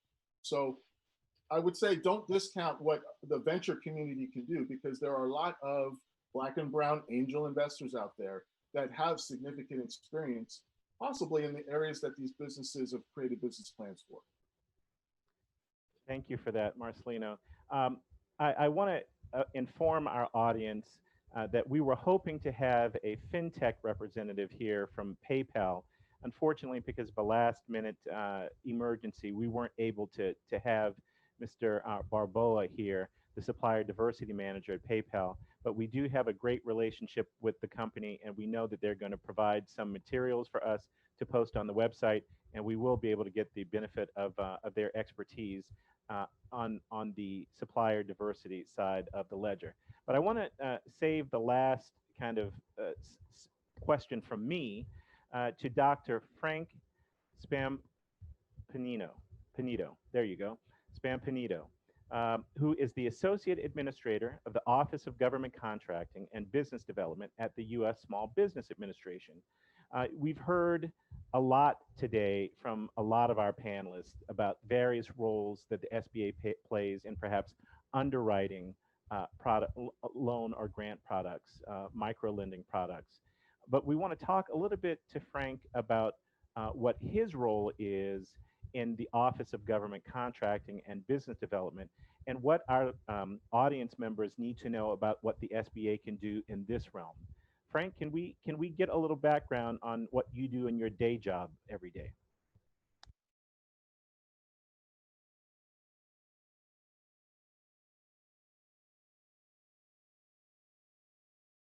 Is Frank on with us? Here I am. Wait, oh, can you hear? Perfect. You're loud and clear, Frank. Welcome. Sometimes welcome. Technology is not my friend. You're in the right place and with the right people. So thank you for being here. Well, thank you for having me, and thank you to the FCC and their partners for also having me. I think it's very brave when a man's been on board for 3 months and you have him talk. But I'm gonna try to tell you what we do in our office. By the way, I found all the finance talk fascinating. I mean, the loans. I think I've learned a lot just in the time that I've been sitting on this call. What we do basically, I think our biggest thing that we're known for is our scorecard, putting our scorecard out there, a small business scorecard. And of course, we put that together, but I have to give a lot of credit to the OSDBUs, the small business heads in the agencies, and the procurement people for, this year we broke almost every record that we had. Women-owned small businesses. It's only the second time we've exceeded the goal, the statutory goal. We exceeded 23%. We had 26.5%. We've created over, and I say we again. This is the agencies and the fantastic work that they do. They created over 1 million jobs in terms of prime contracts and subcontracting. So one of the things we do is we work very closely. There's a lot of outreach. In the 3 months I've been on board, I talked to people extensively, the procurement side of the house. And just a little note about me, that's where I was raised, on the procurement side of the house. So I have 25 years in government procurement. And so now I'm on the other side, the small business side. So I can work very closely with the OSDBUs, the procurement people, and we can create a dialogue where we can see what's coming down the road. We can be proactive, and what's, for instance, one of the things we are doing and looking at is what is the effect. We know that we increased from last fiscal year, we increased small business by close to $12 billion. Okay, great. We had more awards, but the negative thing that we found there was there were fewer companies that got the awards. So we believe that it looks like, this is large and small companies. We believe that the business space has shrunk. It's shrinking for some reason. So this is why it's incumbent upon us. There are a lot of things, happen around us. I say extraneous variables or intervening variables, things like category management and cybersecurity initiative, and our mentor protege program, how that's going to help. So there are a lot of things that we want to see what the implications are on business. and we want to look to find solutions to those. And that's why we do a lot of upfront proactive work with the agencies, because the agencies are the people who are generating the small business numbers and awarding the contracts. But we do the other thing we do, and I would be remiss if I didn't mention, I've got a great team up there, and that's the only thing that allows me with 3 months to talk to you all today and know something. But I mean, we have the 8A program up there. We have the Hub Zone. We have the women-owned small business, and there was something great that happened in October. October 15th, we rolled out the women-owned small business certification. It was prior to this, it was self-certification. Now it's certification through us. I mean, we think in the long run this will add integrity to the program, and but we've got to do a lot of work with socially disadvantaged businesses and women-owned small businesses, and disabled. We've got to do a lot more outreach than we do. Like I said, we've got great numbers. The agencies really worked hard and did great things, but we know the work's not over, and that's why we emphasize outreach. And during COVID-19, we worked closely with DHS, providing them with a lot of businesses that could provide PPE, what we needed during the COVID crisis. We extended a lot of flexibilities in our 8A and our Hub Zone program, so that when I got there 3 months ago, and I said, and they were right in line with me, my team, I said, look, our job here is to facilitate business. It's like contracting officers back in the old days. Some contracting officers thought they were traffic cops, and they would say, no, you can't do that. Well, this is what we've got to facilitate business, and we've got to find out what the pain points are for the OSDBUs, for the procurement, for the agencies, and they've been talking to us, and we've found out what some of those pain points are. But also, more important, we've got to listen to the communities, the business communities, and make ourselves available. Well, I want to get Yankee in here because she does a lot. I was hoping you would ask. What has been your experience? I mean, can you tell us? Is what Frank's putting down what you're picking up? Is this something that resonates with you or that you have experience with? So, our experience has been on the client end, people coming to us for loans. So just to give you a little bit of an overview, I'm based here in New York. We're not a national program, but we're part of several trade associations and networks. And in the, chat column, I've put some information about Opportunity Finance Network, Association for Enterprise Opportunities. I'm encouraging people to go there, lists of CDFIs and micro lenders. But what I wanted to say is when in New York, when we had to shelter in place, Business Center for New Americans, the organization I'm representing, we had about 600 plus active loan clients. So the crisis was a crisis situation. What do we do? How do we help these businesses? So immediately what was really helpful was that we had really good communication with many of our funders, and several banks fund us, including Wells Fargo's Diverse Community Capital Program, another resource for people, on this webinar, because they fund CDFIs, they fund many SBA, CA programs, it's private investment, so more loans can be made to diverse business owners. But our experience has been, obviously, there was chaos, crisis, and similar to the survey that was taken right at the beginning, many of the business owners said, yes, we know you have funds for loans, but at this point, we don't want a loan, we want a grant, or we want a loan, a product, a financial product that functions similar to a grant.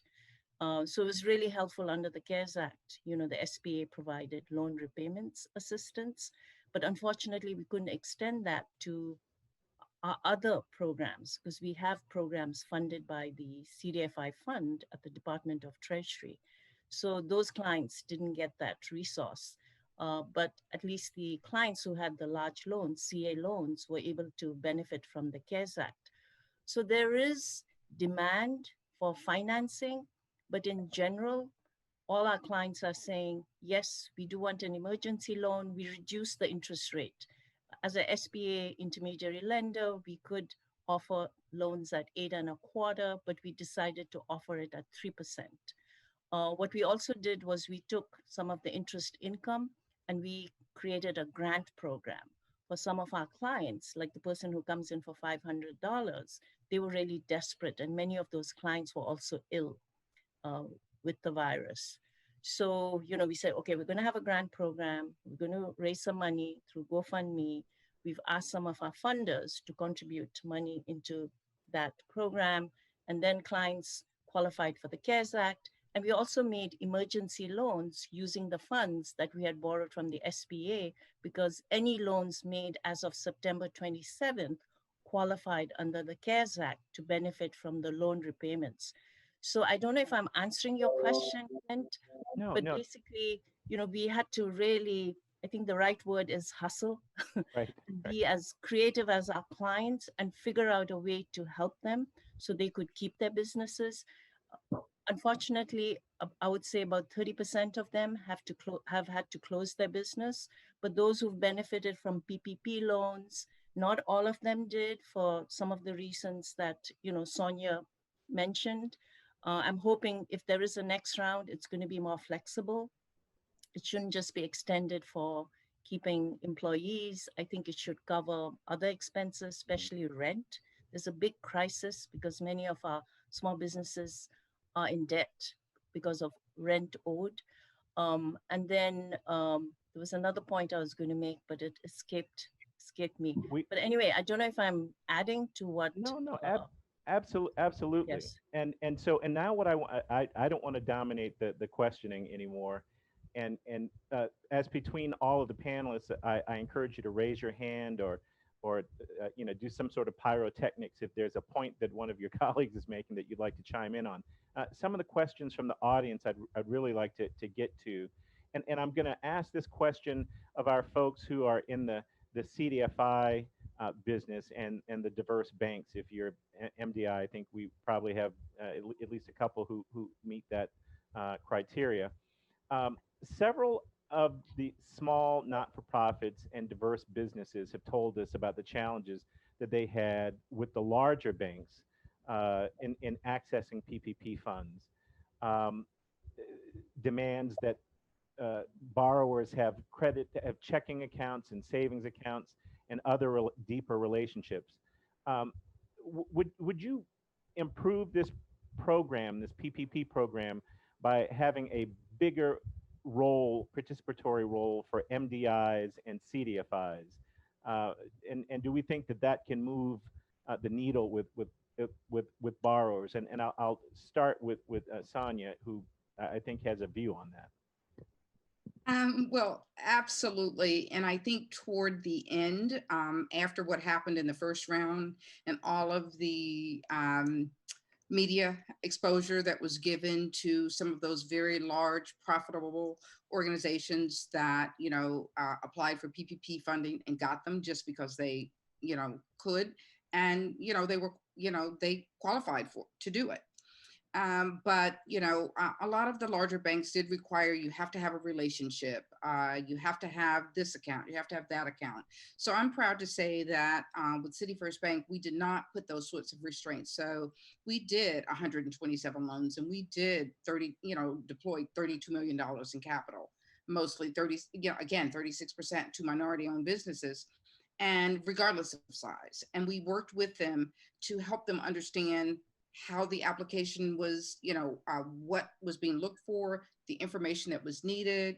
You know, we would, get on a conference call if necessary and say, okay, this is what for the type of business that you are, this is what we need. And we, they were able to reach us. They were able to talk to us. Right. It wasn't just that they, had to apply, online, get into a queue, and, maybe, 6 weeks later, you'd know if you were approved or not.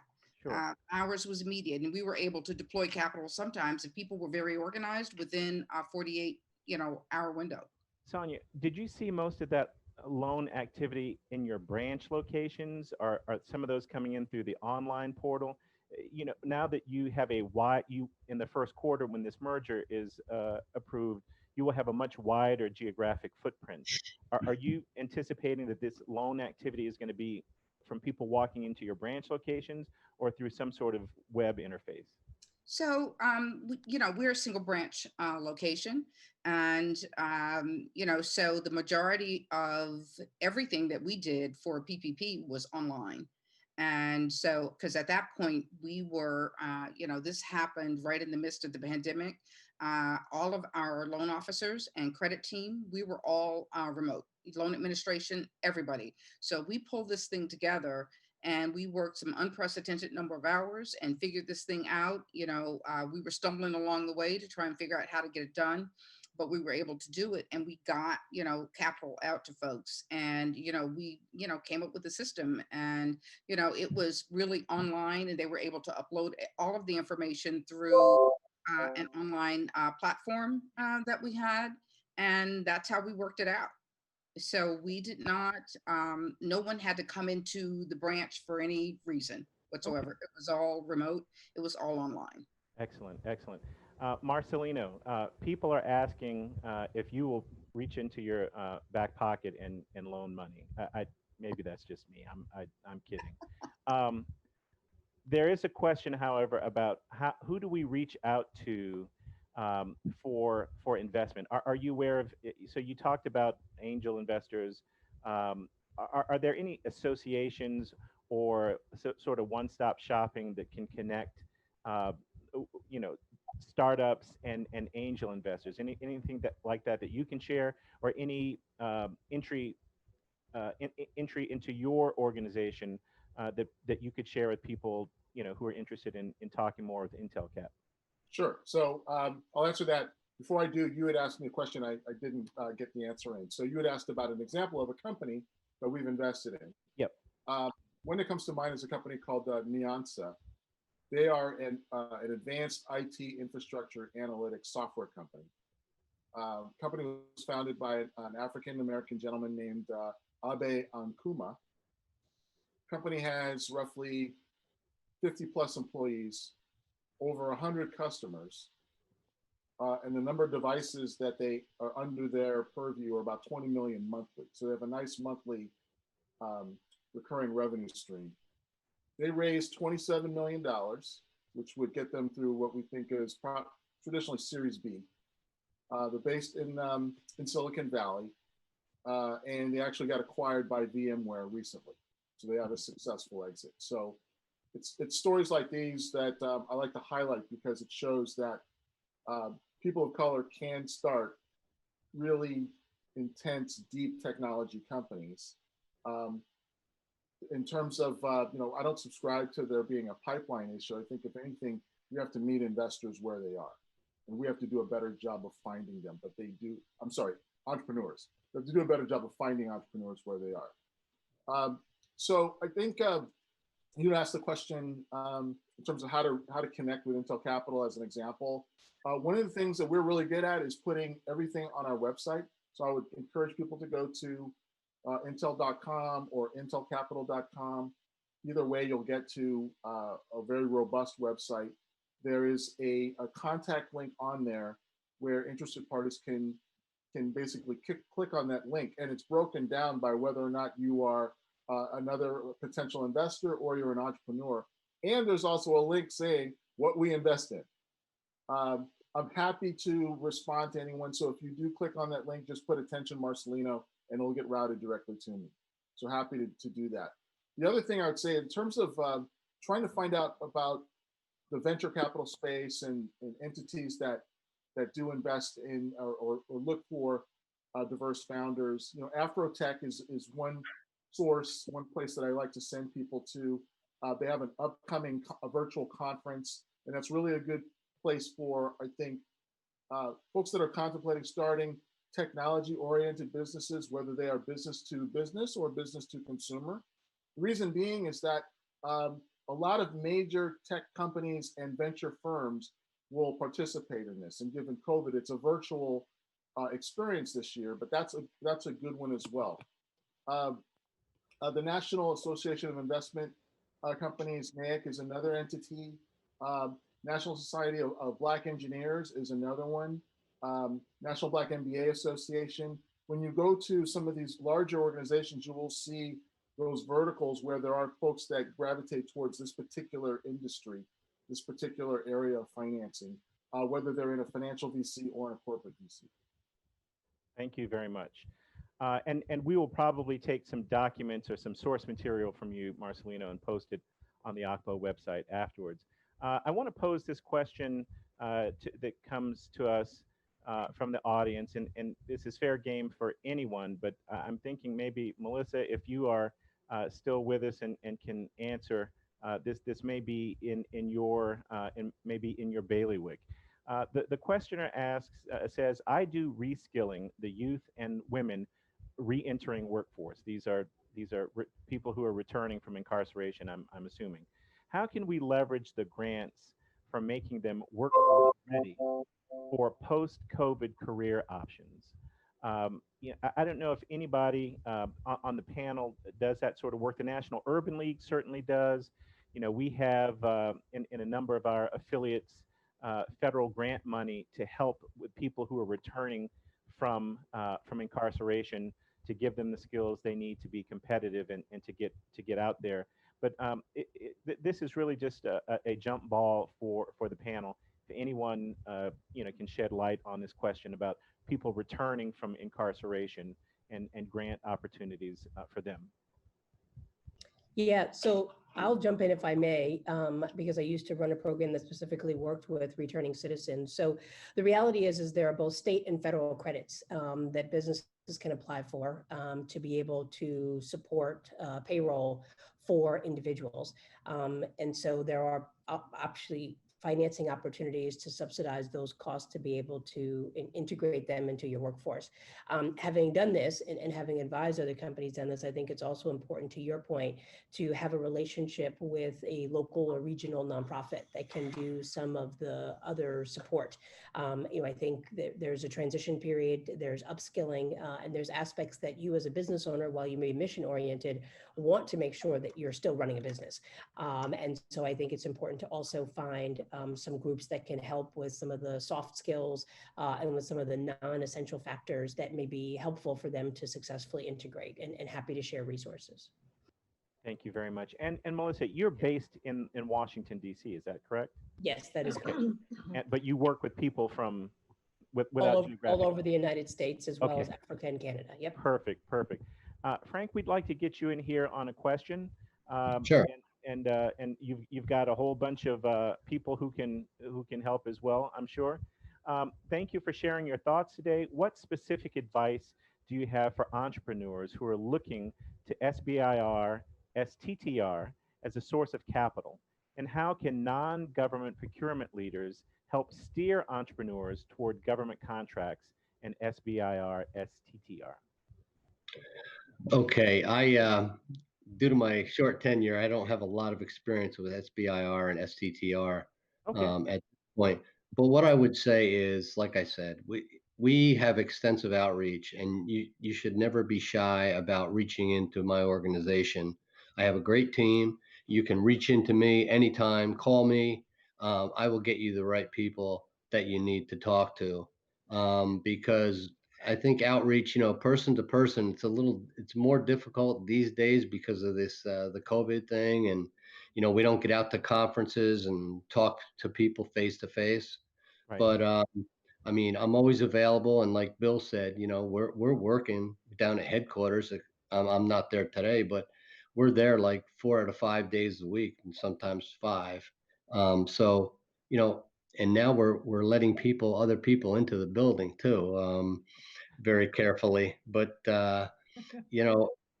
You can reach out, people can reach out to me anytime. It's francis.spampanato@sba.gov, and I will find you the right person. And for those people who are skilled with spelling, that should be pretty easy to do. Frank's full name is listed on our materials, so be sure to just reference them and don't try to guess yourself. I see S. Janelle with a question.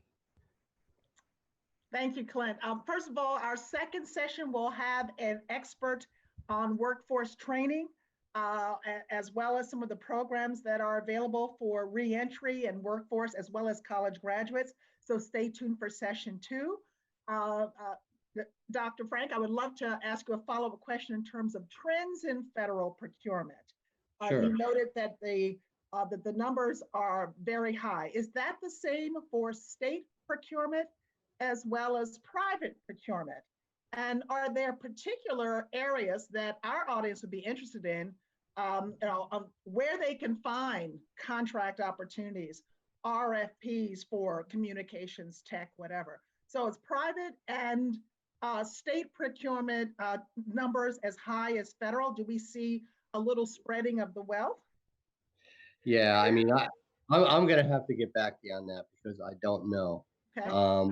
But like I say, my biggest concern is I'm glad that the numbers are going up, but I'm a little concerned about the shrinking base, our shrinking vendor base. Right. So we've got to find out what's happening there, but we will find out what's going on, see what we can find out about state and private procurement. Where would potential vendors go to get more information on what RFPs are available? Is there a particular website, or is there SBA portal or link? Well, you know what? Like I say, we can go to you, Frank, with your email. Yes, please come to me and I will get you the information you need. I will make sure either myself or one of my team members, one of my program leads will reach out. Definitely. Excellent. No, I appreciate that. So, and Clint, if I have a follow-up question for our lenders and our money folks. Oh, sure. As I mentioned, this is supposed to be National Women's Small Business Month. We know that women own 42% of all businesses. We know that they have generated $1.9 trillion annually, and women of color businesses represent 50% of those businesses. But women only get 2.2% of all venture capital in the US. And then of course, the loan rate is not as high as a male owned business. So to our friends in the financial side, how can women get more money? What do women businesses need to do to apply to? And what do you think are some other obstacles that we can address and identify? Thank you. Janelle, this is Sandra. I will jump right in and say that, first off, as a CDFI, not only do we have, we have a tremendous focus on minority-owned businesses and in particular women-owned businesses as well. In addition to City First Bank, our affiliate, City First Enterprises, which is a not-for-profit loan fund, has some dollars that have been specifically set aside and targeted towards women-owned businesses as well as minority-owned businesses. So in addition to what City First Bank can provide, we have the option of going back and forth between City First Bank and City First Enterprises. If it's not a fit for one entity, it might be a fit for another. And so we work very closely together to make sure that we're deploying capital within, again, low to moderate income communities, the traditionally underserved communities. And, we do a tremendous job in making that happen. So, and in spite of the fact of doing PPP loans, we also deployed, during this pandemic, we've done another $37 million in just regular lending to a large, majority of those folks were minority-owned businesses, women, contractors. We have all sorts of, quite the portfolio of existing customers and new customers, and we haven't turned anybody away if it was a request that we could work through.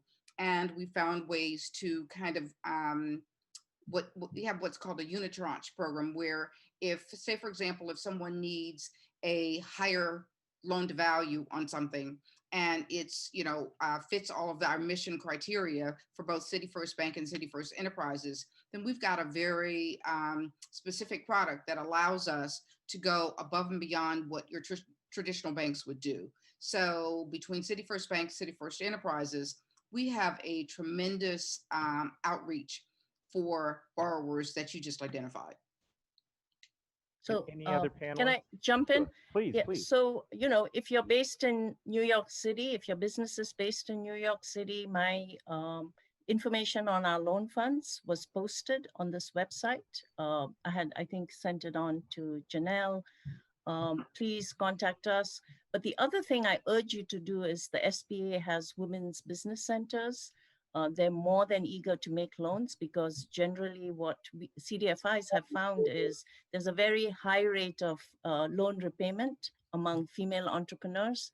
And then I also urge you to go to the website of the Opportunity Finance Network. They list all the CDFIs in the US. So if you're in another state, they have a listing of CDFIs in all the states throughout the US, and also Association for Enterprise Opportunities, AEO. I think I heard Melissa speak at one of the events, but that's a great resource also. I don't want to leave this prematurely. If there are any other panelists who have a response, I want to thank you for those two responses. They're very, very thoughtful and well considered. There's a question that has just come in from the audience that asks, are there any considerations for LGBTQ, IA plus as well, and especially transgender persons for loan applicants? Let me put a little gloss on this. So we've been talking about loan programs that might be, targeted for people of color and for women. And I think this audience member is trying to determine whether or not any of those programs could support the needs of LGBTQIA plus people, or whether we need to create something that does not currently exist. We know that the needs of people and groups are different. As people who are out there providing loan products or financing arrangements, we need to be sensitive about those things and not assume that all borrowers have the same profile and the same needs or face the same obstacles. So I think if I'm not speaking for out of turn, I think that's really the gist of the question. Is there something out there that could be optimized for LGBTQIA plus borrowers? I can speak to what's happening on the venture side, actually, which I'm really encouraged by. There's an organization called startout.org, which operates like a portal for investors, mentors, and founders who are LGBTQAI. And so it really works in terms of networking and finding new pathways for investment. So I think the concepts are universal, regardless of the group that we were talking about that has been on the wrong side of the access to capital issue. But particularly when it comes to investments, knowing that there are resources like StartOut and others that can at least understand those issues and challenges that different groups face, and then can channel them and make recommendations for traditional, mainstream, and also targeted funds that are set aside for diverse founders. Right. And listen, as someone who's spent about 10 years in the United States Senate, I can tell you that your lawmakers need to hear from you about these issues. This is a time of incredible social justice movements, and a time where our lawmakers are listening to constituents in ways that they have not before.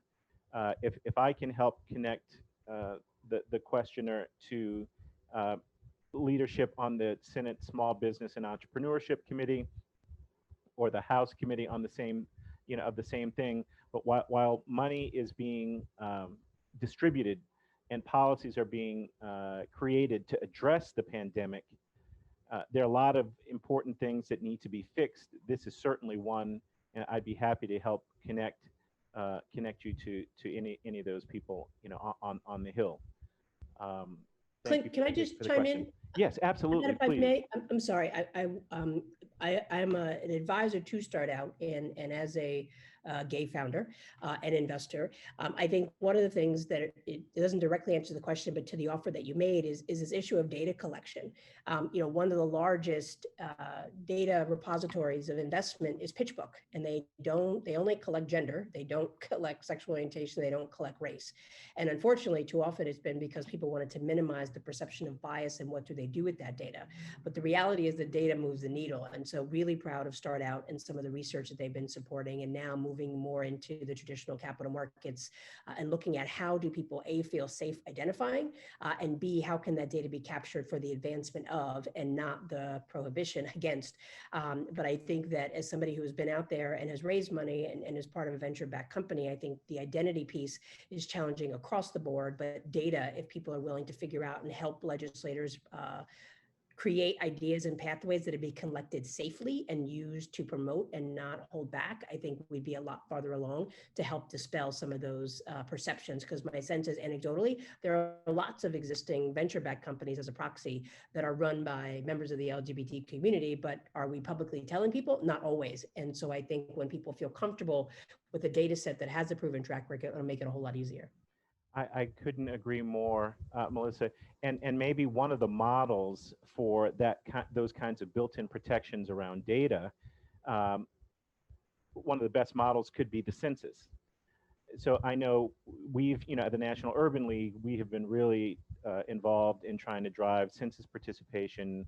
We've been in the courts, we've been in the legislature, and we've been talking with partners who are really trying to assuage the concerns of the LGBTQIA plus community, that participating in the census, that giving your demographic data, household membership, and other things like this can be done in a way that's safe. And a lot of advocates in this space are telling people, give your information, it will not be used against you or will not be disclosed.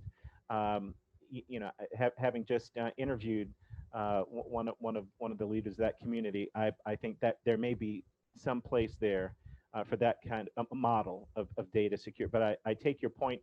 In the banking industry and lots of other industries, racial information was not collected, ethnic information was not collected, and so we've got to really advance the ball so that we can study the problem, understand the problem, and begin to address it. Thank you very much for coming in on that question, and thank you, Marcelino, for pointing us in that direction. I want to go to other questions. This is, I see, and I suspect, Janelle, we've already connected the person who provides pro bono legislative work for returning citizens. So I'm hoping we can make that connection. There's a new message, 504, there we go. So for those of you on the panel who are in the lending business and familiar with the SBA loan products, 7A, of course, we know is very well studied and it's very popular. It's the flagship product. 504 loans, however, is the subject of this question. Where should we go for it? And apparently they're looking to support expansion of their team and equipment, to buy servers and PCs for team members. Any advice for people looking to get 504 loans?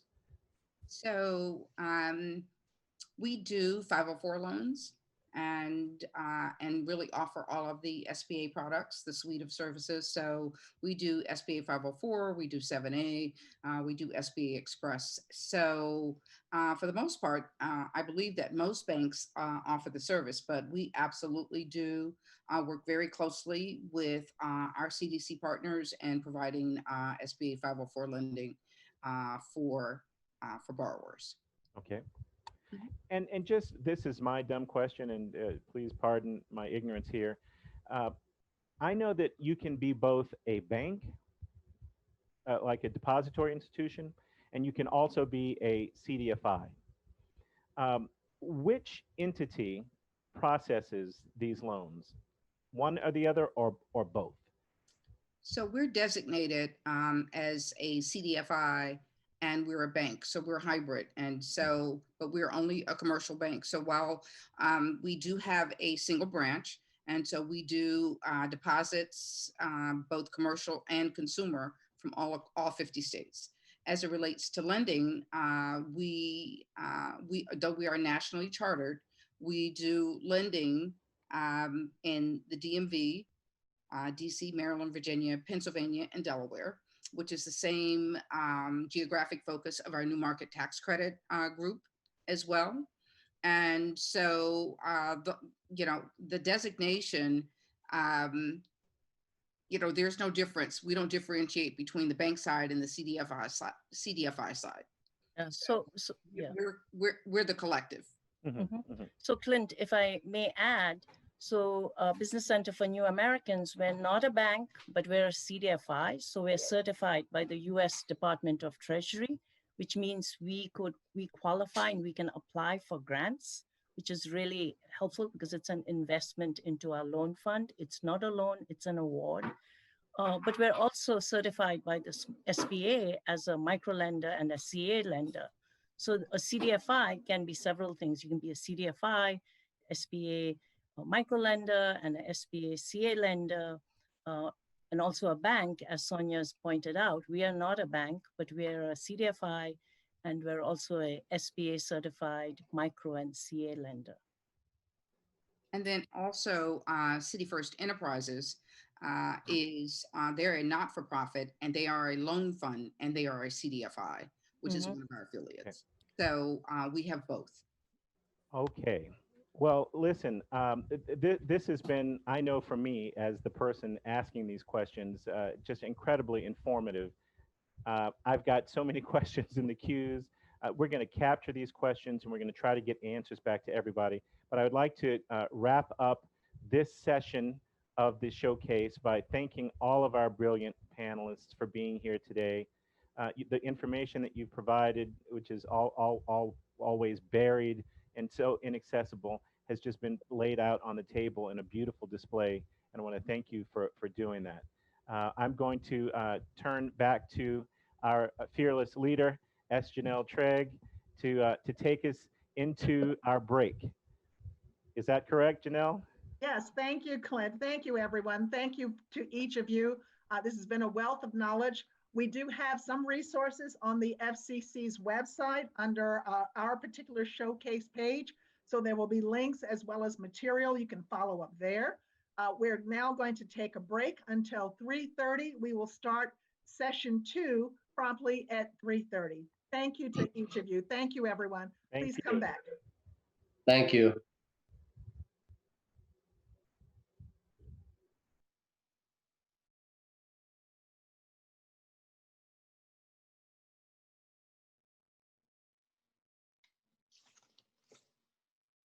All right, welcome back, everyone. Thank you again for joining us this afternoon for what has already been a very informative supplier diversity showcase. I want to thank again the FCC, Chairman Pai, and the entire advisory committee on diversity and digital empowerment. IA is honored to host this year's event.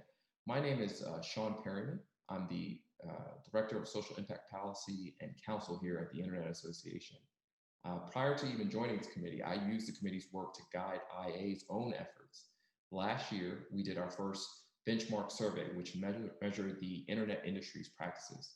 It was a first of its kind workforce data survey for companies in the internet industry. And we examined the D&I efforts and the infrastructure of our member companies, which vary in age, size, as well as their business models.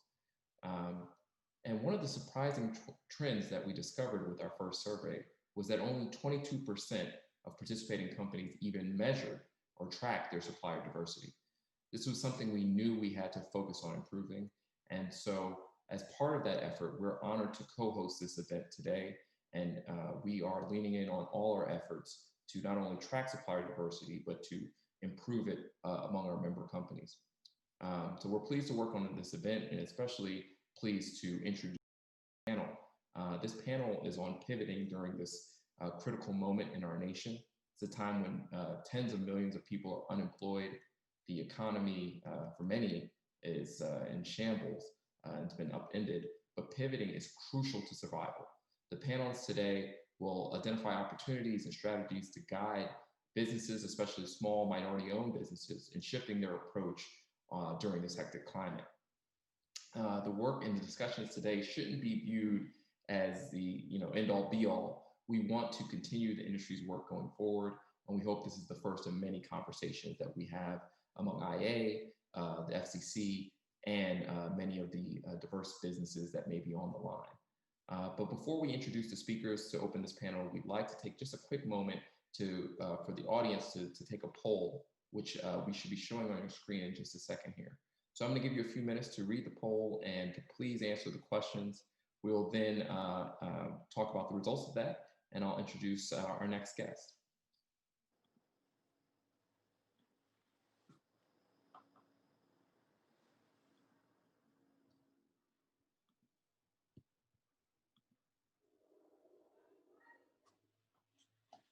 You should see the poll on your screen now. Please submit those answers, and then once we do that, we'll go on to the next part.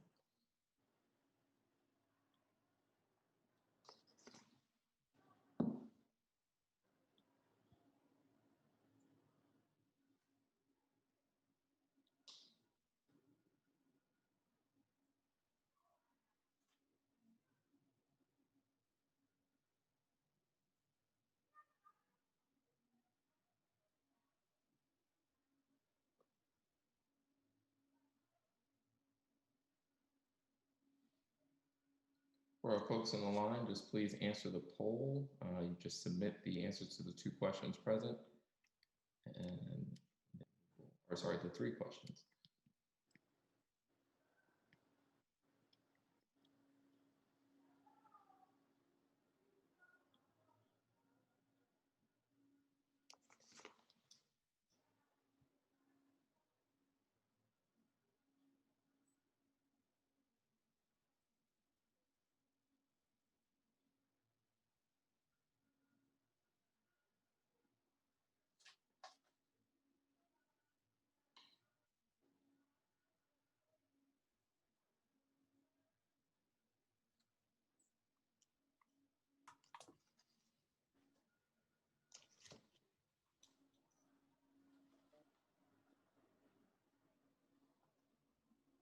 Okay, we're about to close the poll, and you can see the results. You should see the results on your screen here.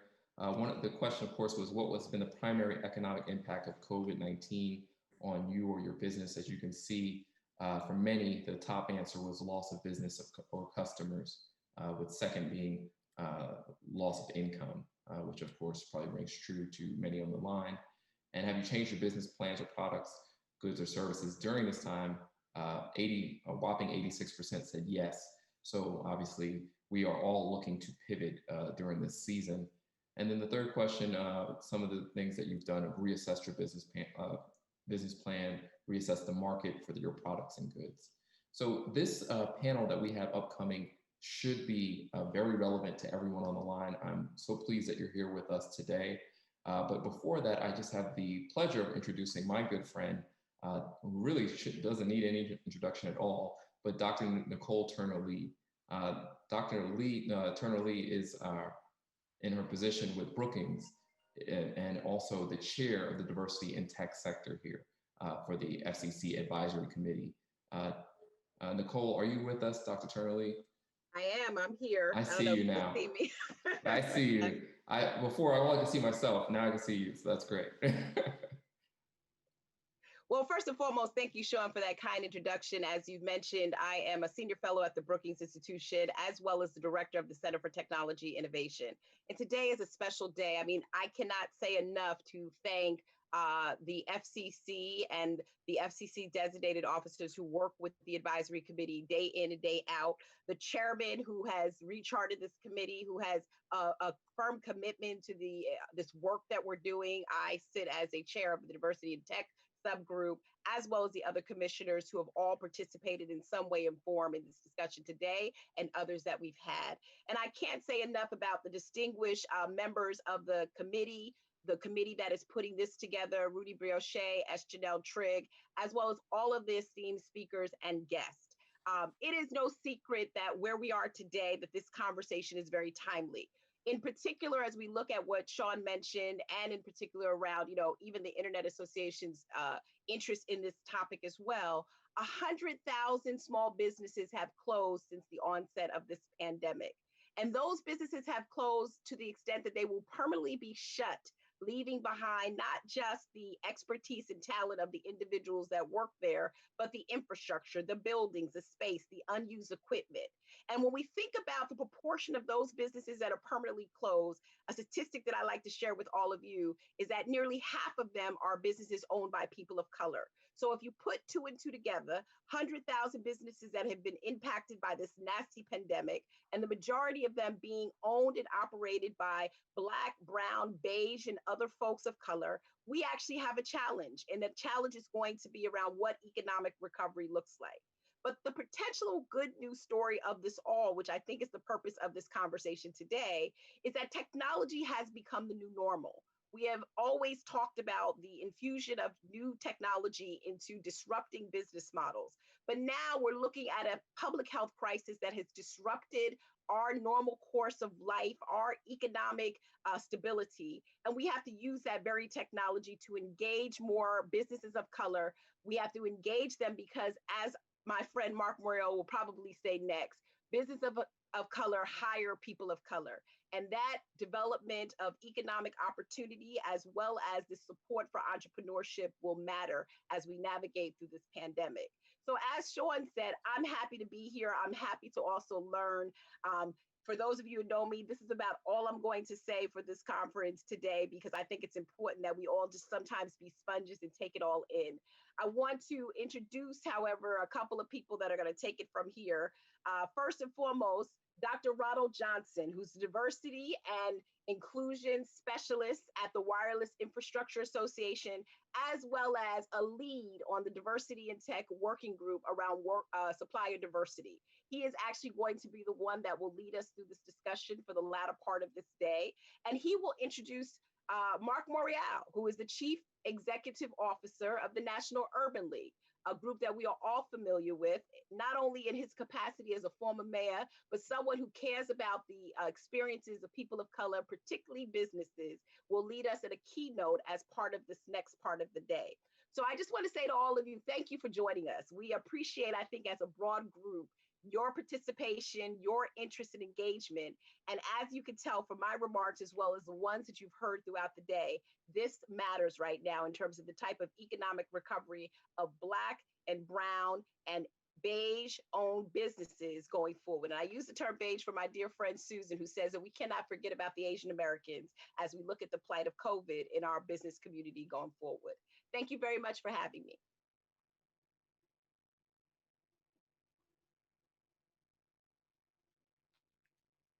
So first of all, thank you, Sean, for leading this discussion today and introducing everyone. And thank you so much, Nicole, for all of the wonderful work you do and for introducing me as moderator today. As everyone knows, your work is so defining around the landscape as you offer very reliable compilations of data that drives us to many plausible solutions that we could not reach without you. And so you are appreciated by all as we daily confront the great challenges of our time, how to ensure that every household in America, regardless of race, ethnicity, or geography, receives broadband services they all want and need. And so first of all, Nicole, we applaud your scholarly and impactful work in this exceedingly important area of discourse. And it's always so delightful to have you being a part of what the ACDD is doing. As to the president and CEO of the National Urban League, Mark Morrell. You know, for me, it continues to be a unique and exhilarating experience to be inspired and challenged by someone who speaks with great clarity and conviction and passion about the challenges and pathways to ensuring racial, social, and economic justice in our nation.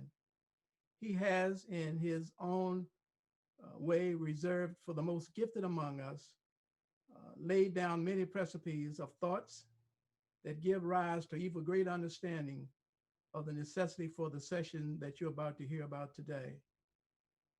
And so, Mark, thank you so much for setting the table for this conversation and your unrelenting leadership of the National Urban League.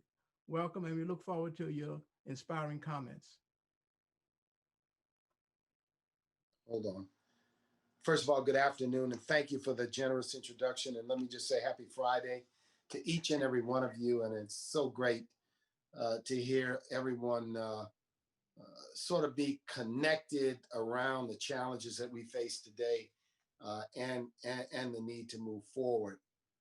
I just want to take a little bit of your time, and the risk is always in these kinds of conferences is the awesome intelligence and knowledge base of so many of you means that it's sometimes hard to share anything that you don't already know or understand, feel strongly about, or are not working on.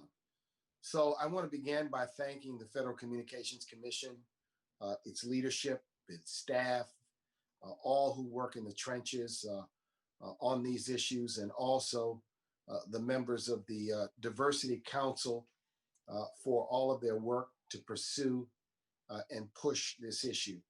I want to introduce terminology that I'd like us to all embrace, and it's the concept of diversity, equity, inclusion, and empowerment. Digital equity, inclusion, and empowerment. Let me say that again. Digital equity, inclusion, and empowerment. For too often, the concept of the digital divide was narrowly understood as simply meaning who did or did not have a computer in their home. And then we began to understand it as who did or did not have a smartphone in their hand and access to a mobile device. We need a broader and more comprehensive understanding of what digital equity, inclusion, and empowerment means in 2021. The internet is now a mature, well-developed, if you will, component of American and global economic life.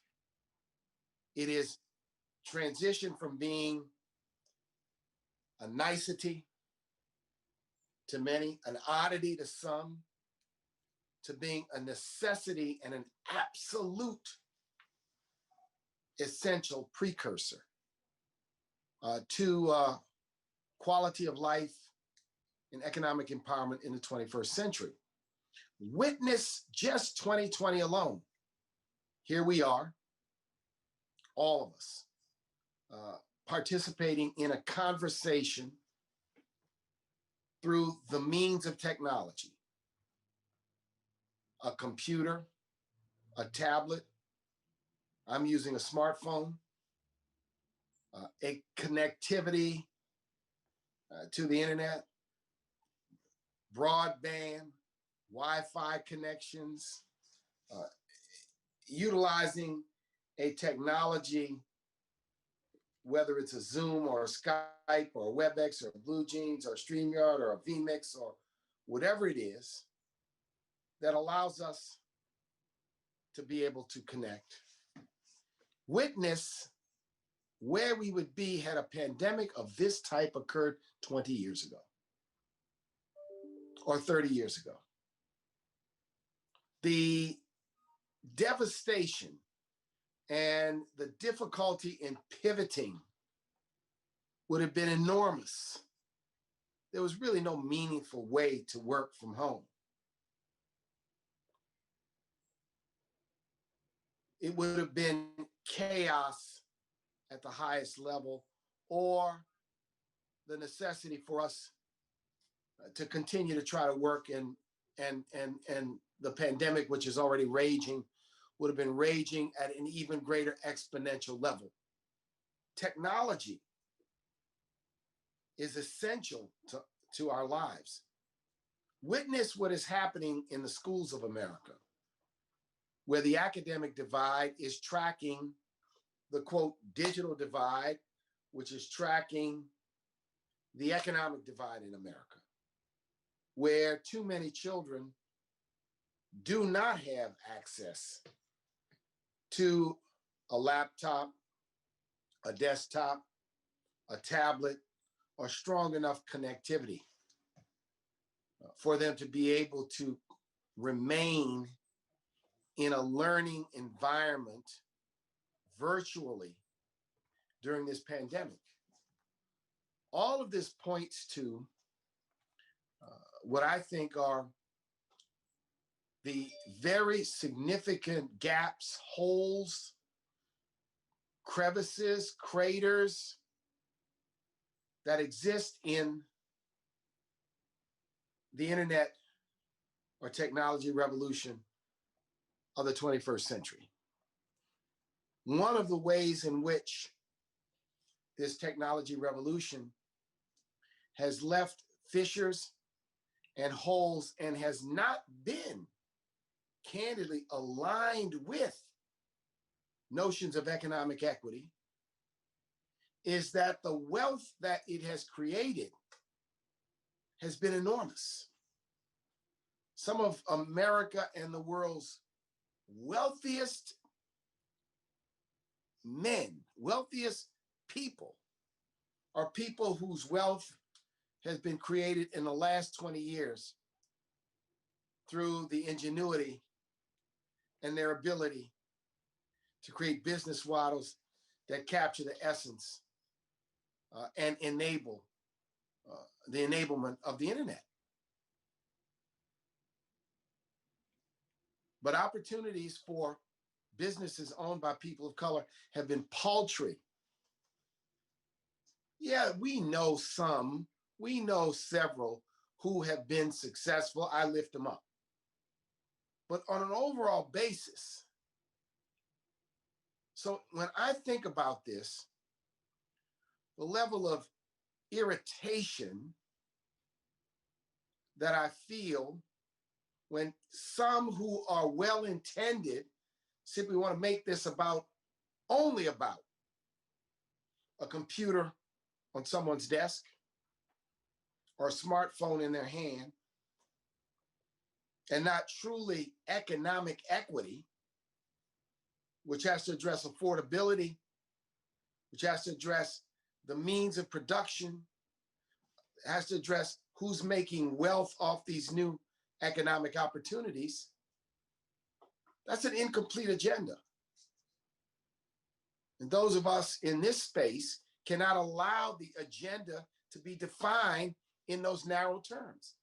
That's important. Hate content on the internet is important.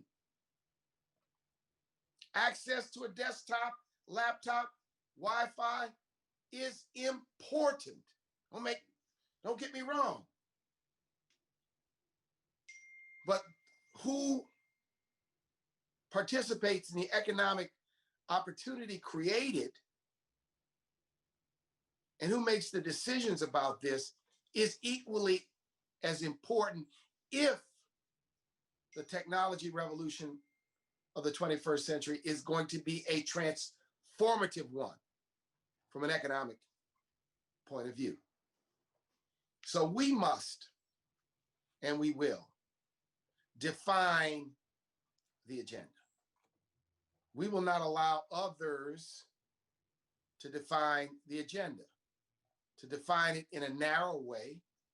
Sometimes they're not malintended, but sometimes they see the world not from where we see the world, but they see the world from a narrow point of view. And some of the folks that I'm referring to live on the right side of the political spectrum. Some of them live on the left side of the political spectrum. Some of them live in the center of the political spectrum. I don't care where they live. I'm not talking about the political spectrum. I'm talking about defining what truly is digital equity, inclusion, and empowerment in the 21st century. In the George Floyd moment, in a moment of racial justice, in a moment of COVID,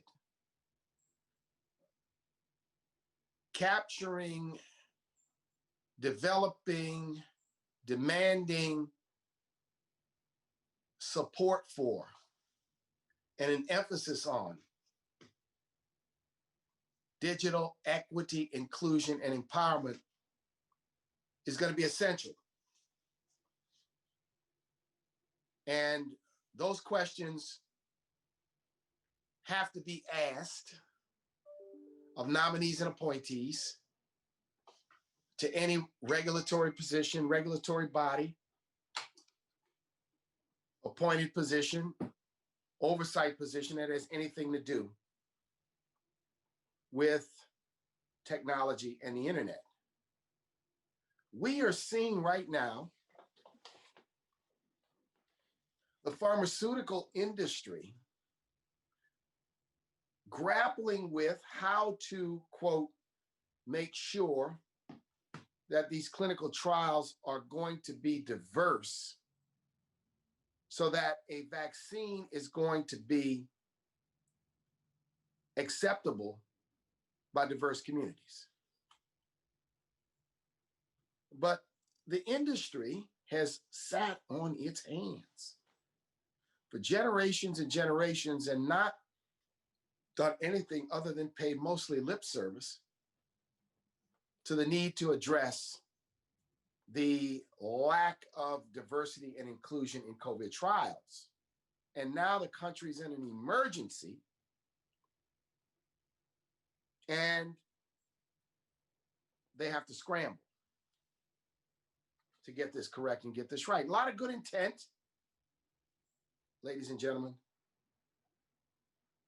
I just have to do as my friends back in New Orleans would always tell me, we need some facting and less acting when it comes to these issues. I raise it as an example of why right here and now, it is so essential that there be an accelerator to create the thought process around more economic participation and involvement in the technology, internet-related digital industry, broadly defined. From those that sit around corporate boardroom tables, to those that sit in C-suites, to those that work in mid-management on the front lines, to those that own the businesses, that owns those that attract the venture capital and whose ideas are then given a chance to flower and grow. It's got to be part of our response to the George Floyd moment. Must be digital equity, inclusion, and empowerment in this crucial emerging industry, which is definitional of the future. Definitional of the future. So I know that this is on everyone's mind. I know that how to do it is on everyone's mind. And the National Urban League and a number of others are thinking about this. We invite the continued collaboration, but we need those at the highest levels to say it's a priority. We need those at the highest levels to act. We need to recognize that the opportunity that is ahead of us is an opportunity for a new, growing, and emerging industry because it's still relatively new and emerging and growing and touching every element of our lives. Can be an instrument of equity, or it can be an instrument of exclusion. It is what we reap will be what we sow. So we have to sow, and it has to be at this point. Now, I want to encourage, can't be afraid to talk about it. At these conferences, with regulators, before Congress, where is the plan to ensure that Black businesses and businesses owned by Latinx and Asian Americans and Native Americans who've historically been locked out and left out of much of this action are going to participate? What I'm confident is that the brilliance, the intelligence, the ability, the business acumen, the people with ideas are more abundant than we even think. We just got to make sure they're supported, they're watered, they're nurtured. And we've got to break down the barriers to real and meaningful opportunity. Are many working on this? Many are working on this. For those that are working on this, thank you. But I say let's accelerate. Let's accelerate. For those that have not worked on it, have not understood it, have believed it is not relevant, you got to wake up. Time to wake up and understand where the nation is and where the nation is going. We will not rest on this issue. And everyone knows that the National Urban League and the work we do, we're constructive in working with people. But we're also insistent on real action and have little patience for happy talk and lip service. So let's continue our work, and thank you for your time and your effort. We will be continuing to work on this movement for digital equity, inclusion, and empowerment. Thank you all who are on the front lines, and I hope I've offered some thoughts today that can be useful. Yeah. Have a great weekend. Stay safe and stay healthy. Thank you very much, President Morial, for your continuing inspiring comments for us. As I said earlier, you always speak with great clarity and conviction and passion about these issues. And thanks again for setting the table for our next conversation, and certainly for your unrelenting leadership of the National Urban League. And I know all Americans appreciate what the National Urban League does for our communities. And thank you again so much. So now it is my distinct privilege and high honor to present our panelists for our final event of today. These 6 panelists are no strangers to the communication industry. Each in her and his own unique professional way continues to define, promote, reinvent, and implement strategies to bring down barriers to entry in our industry. These companies they represent are on the cutting edge of diversity, equity, inclusion, and yes, Mark, empowerment. And we are delighted to have them to share their perspectives with you today in a very candid fireside chat with me as the moderator of this panel. So first I will present them as they need little, if any, introduction, after which they will share more about their experiences and how DE&I is structured in their prospective companies. And next, for about 45 minutes, we will have a robust roundtable discussion around very important issues of how do we pivot in COVID-19 world and examine opportunities and reinvention strategies for diverse communication businesses throughout the country. And so first, I would like to introduce Anita Stevens Graham. She is Maryland Market Manager for Atara's Impact Fund and advisor to Heart and Soul magazine. Jumu Johnson is the Vice President for Procurement at Comcast Corporation. George Cristiano is the Senior Program Manager for Supplier Diversity at T-Mobile USA. David Reeves is the Director of Partnerships and Professional Services for the Public Sector at Verizon Business Group. Melanie Risby is the Deputy General Counsel and Senior Director of Employment for Inclusion and Impact at SurveyMonkey. And Caroline St. Just is the Managing Director, Employer of Influence Strategy at Europe. And so in that order, panelists, would you introduce yourself again and in any way that you feel appropriate? Well, great. Ron, thank you again, and thank you for the team for inviting me to participate in this important panel.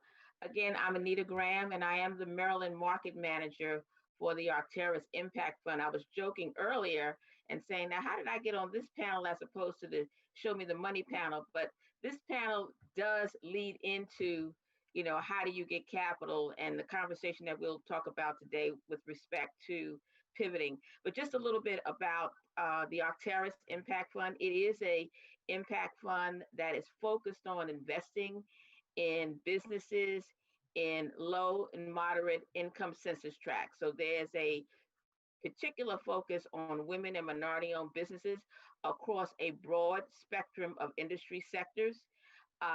We look to invest in companies that can become anchors in a community, that can be a catalyst for development of other businesses in a community, so that it's not just one entity you're backing, but you're backing the promotion of other entities that then provide activity and a community that has all of the needs that it has, from whether it's food to work to play, all in their communities. And so that is a big focus of the fund. It has both a debt fund and an equity fund. And again, you know, we are now beginning to look at media transactions. And just quickly, in my capacity as advisor to Heart and Soul magazine, as many of you know, it's a magazine that has been in the market for many years, since the 70s, and it's been owned by several groups, you know, most notably BET, and then several private groups. But again, it's a magazine that in an environment where print has changed, and that changed pre-COVID, it has found a new voice. And the voice is really around how do we communicate. It's something that Mr. Mark Morial brought up in his comments, in an environment where pharmaceutical companies are trying to understand how to communicate with our communities, how to get us engaged in trials that, quite frankly, for a disease that has an undue impact on our communities, how do we get our communities to trust the process? And Heart and Soul's, part of Heart and Soul's role is to be that bridge, that mediator, and that's how they have tried to pivot. And we can talk more about that down the road. But again, that's just one example of how companies are changing in this new environment. One other thing I'd like to mention around the digital inclusion, you have to have broadband strategies. And one of the things that we are looking at is how do we expand broadband into our communities, because with online teaching, it has affected us disproportionately if you do not have access to Wi-Fi, if you do not have access to the tools to maintain and keep up in this academic world in which we're operating now. So thank you again, Ron, and look forward to, you know, continuing this conversation. Great. Ajuma? Thank you, Dr. Johnson, and good afternoon, everybody. My name is Ajama Johnson. I'm Vice President of Procurement for Comcast. It is an honor to be here again, virtually this year, but still an honor to be here and be a part of the conversation. As Vice President of Procurement, part of my role, I think, which is most relevant for today, is to lead our company-wide efforts around supplier diversity and vendor inclusion, and most specifically spanning across our cable division and NBC Universal. I've been in role for over a decade and lead a phenomenal team that has been dedicated to doing this work and has seen some pretty significant success over time, but we still have plenty of opportunities ahead of us, which we're looking forward to talking about today. A bit about Comcast is that we are a member of the Billion Dollar Roundtable, a proud member of the Billion Dollar Roundtable. We've been a member since 2015, and over the past decade have spent over $25 billion with diverse-owned firms, with a significant amount of that going to people of color-owned firms as well. But with that said, we are not resting in any way. The challenges of COVID and all things 2020 are very real for us, as they are even more so for the suppliers that are here today and those that aren't, and are looking forward to sharing best practices and potentially learning some things as well as we continue on this journey.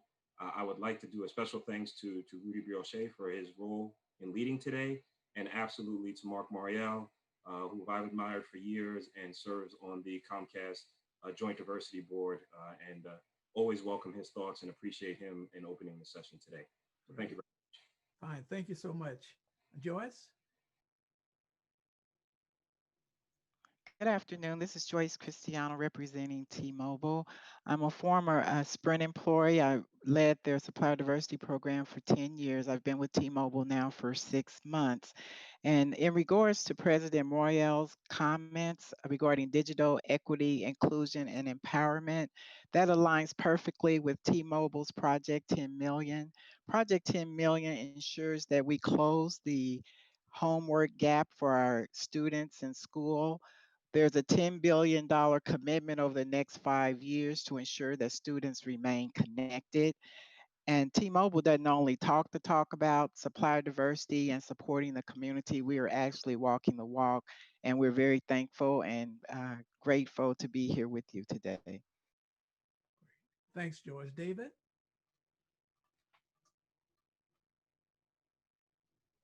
Yes, hi, good afternoon. Can you hear me?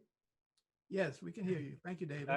Excellent. So great to be here. Great to be a part of this esteemed panel, and certainly appreciate and encouraged by the words of Mark Morial, and had an opportunity to listen to the Show Me the Money portion of the event, and certainly lots of very good and solid guidance and direction from the financial community. My name is David Reeves. I have responsibility from a leadership level perspective for our partnerships and public sector at Verizon. So I lead a team of business developers responsible for working with different partner archetypes. So technology partners, volume sellers, fulfillment houses, large system integrators, and then what's near and dear to me most would be small and diverse businesses. And the way we define our growth strategy in terms of my program is really around the 5G, and 5G not as it relates to our ultra wideband technology, but 5G's around growth, government, geodiversity, generate, and go to market. And as we get more into the panel, I'll certainly speak to how we do that and enable and empower small businesses as part of that 5G partnership strategy. Thanks for the opportunity today. Looking forward to joining a very important conversation. Yeah, and we look forward to hear more about that too. Melanie? Hi, good afternoon, everyone. Thanks for having me. I'm Melanie Risby. I work at SurveyMonkey. We are a data company. Hopefully you've heard of us. I have a couple of different roles at SurveyMonkey. I'm an attorney. I manage our global employment law function. So I touch anything and everything that deals with the engagement and happiness of our employees. And I also lead something called SurveyMonkey for Good, which is our social impact and diversity, equity, and inclusion program. We launched SurveyMonkey for Good in 2018 in conjunction with going public as a company. Our mission is to use people-powered data to improve our world and to give everyone a voice. And we do that by focusing on 3 different pillars, which are empowering local communities. So, you know, the remarks earlier today around digital equity and empowerment are something that is definitely resonates with us at SurveyMonkey. Our second pillar is diversity, equity, and inclusion, cultivating DEI both within our now virtual four walls and out in the communities where we live and work. And our third pillar is using technology for good. And so we've done a lot of work this year on empowering others to use our survey platform to gather data around racial equity and racial justice issues, and around COVID-19 and how employees are coping, managing, symptom tracking, all sorts of different things. So happy to be part of this discussion today. Great, thanks a lot. Gulen? Thank you everybody for having me, and Dr. Johnson for moderating the panel. My name is Guylaine Saint-Just. I serve as Managing Director for Europe, and my focus is on a strategy that we're calling Employers of Influence, which is just like when we looked and studied the environmental movement, we realized that it was large employers, and the federal government and certainly FCC is a part of a large employer that decided to adopt different practices which allowed the movement, what we call the environmental movement, to be at the forefront of everything we do every day today. And in that capacity, I'm advancing a movement called Opportunity Talent. Opportunity talent is nothing else than young people or people who do not hold in the United States the proverbial 4-year degree requirement. You know, we've even strayed away from using the word a bachelor's degree because, and yet in the United States, less than 5% of Americans today actually leave high school, go to college, graduate in 4 years and enter the workforce. And still this, you know, this idea that we're connected to a 4-year degree requirement as a entry point for most jobs in the United States. So if I can ask you to hold this as a thought and then connect with what we've heard with several of our panelists already, so I don't want to repeat, you know, what's already been shared.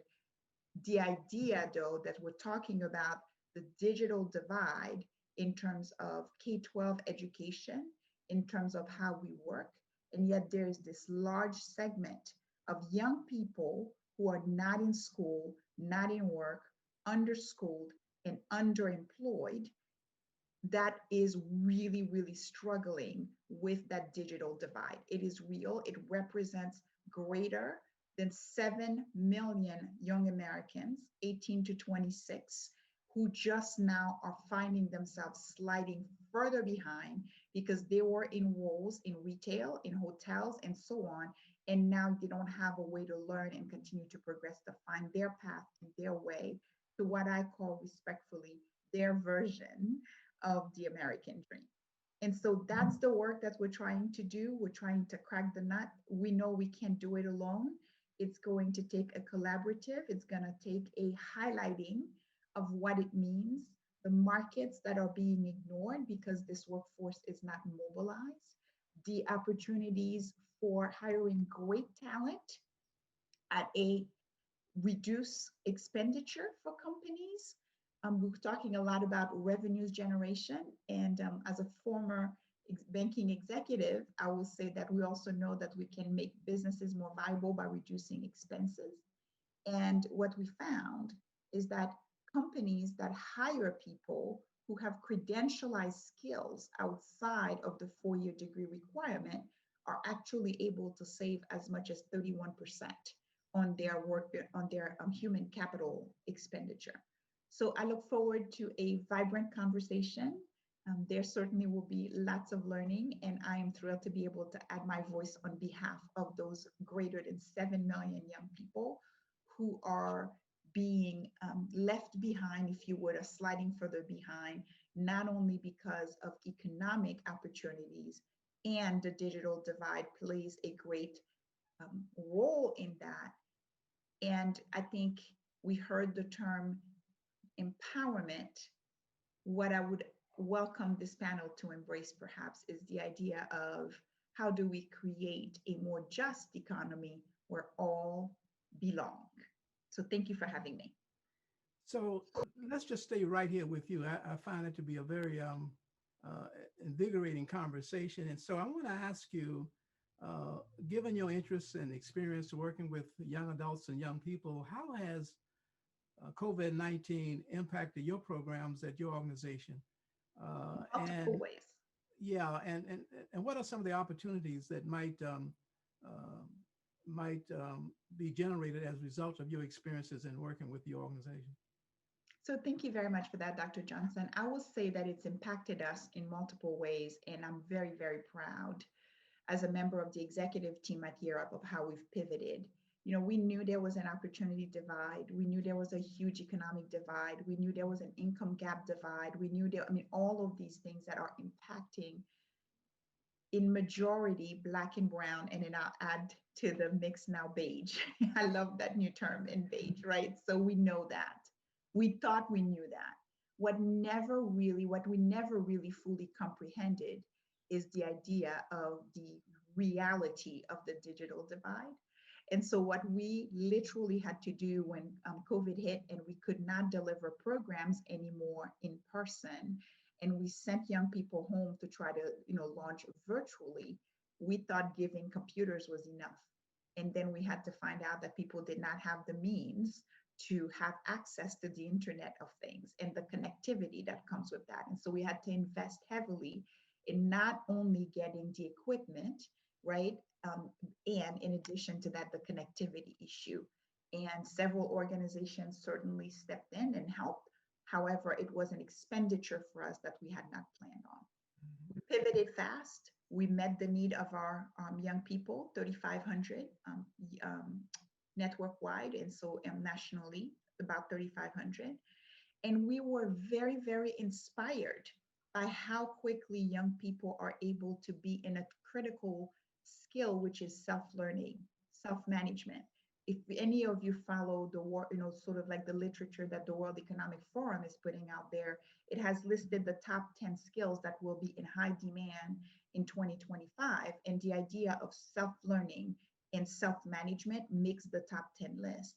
And we're deeply inspired to see how these young people are able to do that, are able to earn certifications that's credentializing their learning on their own, and the wages, consequently, that they're able to garner for themselves as a result of learning and expanding their horizon and maximizing on an opportunity. And so the third point that I will leave with you in terms of what that's meant to us, that's why we've pivoted our strategy and really are trying to maximize how might we work in partnership with businesses that are interested in helping to solve this great need in Black and brown and beige communities, so that because we now know we can serve faster, we can serve at a less cost, and we can connect people with great opportunities because we can leverage, if we can close that digital divide, we can leverage, virtual learning spaces to get our young people with the skills that they need to be able to serve in great companies. Yeah, no, that's certainly some great information, and thank you so much for that. And I would suspect that Heart and Soul magazine, Anita, in the media space that you're in, is obviously impacted by COVID-19. I would suspect that the advertising has probably gone down at most media outlets. So what has been some of the challenges and solutions that you've been able to instill at Heart and Soul and other organizations that you work with? Well, first of all, Heart and Soul is still a work in progress, I will say. But one of the things that happened in print magazines preceded COVID-19, as you know, there was a transition that was already taking place with advertisers wanting to move more to a digital platform, spending more in that arena, spending less in print. We were fortunate, particularly with pharmaceutical companies, because of the way they do their ads and the disclaimers, that the company was able to continue to retain a lot of their pharmaceutical advertisers. Even now, that has since changed quite a bit. And so what the magazine was charged with doing was, what do they look like in 2019 and 2020 and onward?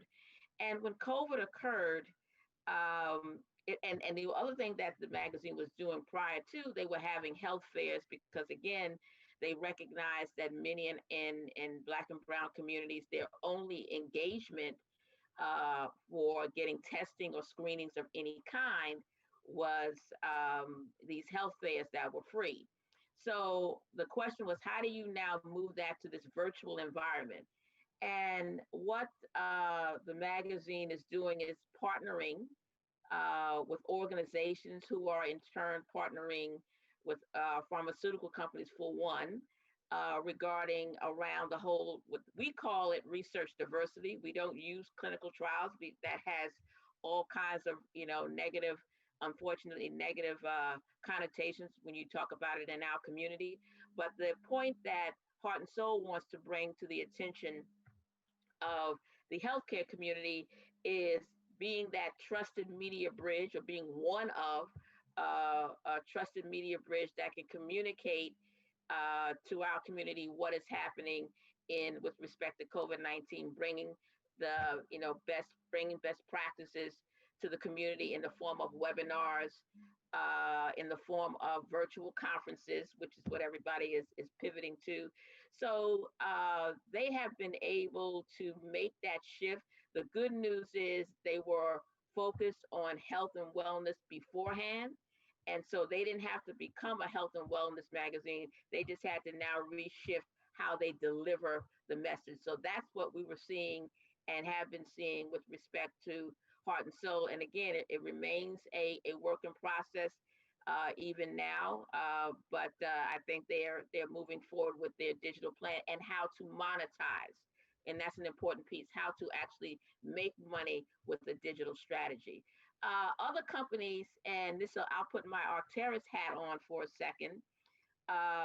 We are backing a company that's actually launching grocery stores and food deserts. Now, food deserts was a problem again long before COVID-19, but COVID-19 has exacerbated, that issue where people do not have full service grocery stores in their neighborhoods. And so one of our platform investments is the development and operation of full service grocery stores in what are fully defined as food deserts, be they urban or rural. And right now we're focused in the urban market. So we are seeing those kind of opportunities that have afforded themselves. And by the way, looking at again impacting low moderate income census tracts, impacting bringing in women and minority owned businesses to activate, creating these holistic food ecosystems, and really leveraging what has really been highlighted here,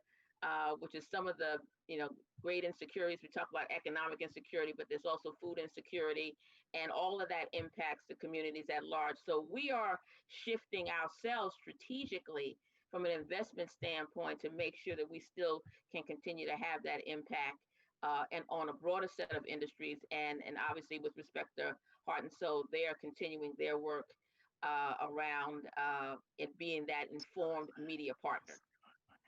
Yeah, fantastic. We need to talk more about that before we leave today. Melanie, SurveyMonkey has maintained its growth trajectory even during the COVID-19. And how have you been able to sustain your growth? And what have been some of the challenges that you had to overcome in the last few months?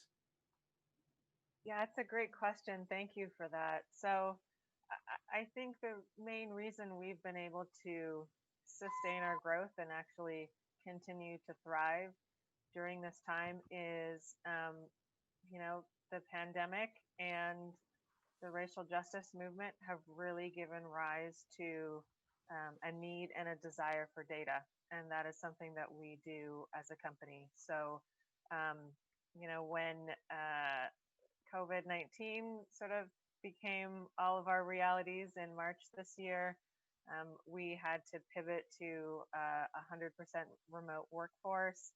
And there is a vast need for data around, moving to a 100% remote workforce. And how do you support employees during that time?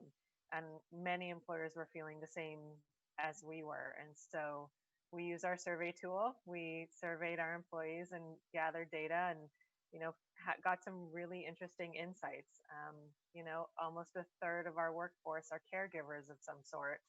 So how do you support employees who are caring for young children, other family members? We were able to survey our employees around mental health issues and how that is impacting their ability to be successful at work. So all really important data points that employers need and businesses need in order to be successful. And then the murder of George Floyd and other members of the Black community happened. And again, there was a real need for data, particularly with respect to how employees are feeling about racism and the impacts of systemic racism on not just Black and Brown communities, but how other employees trying to be allies are being impacted. Do employees feel comfortable bringing forward things that they're feeling at work? So all of these things led to a real need for data. And so I think that's why we've continued to be successful. And at SurveyMonkey, we have a very great internal survey research team that spends a lot of time on survey research and design. So one of the things that we have done is design surveys to address all of these issues and help us gather data points. And then we've open sourced those. So we put we have free survey templates on our platform. And so we have a section on racial equity resources for employers. We have a section in our platform on COVID-19 response resources. And so we've made these available for free on our platform to empower others to gather the data that they need in order to be successful.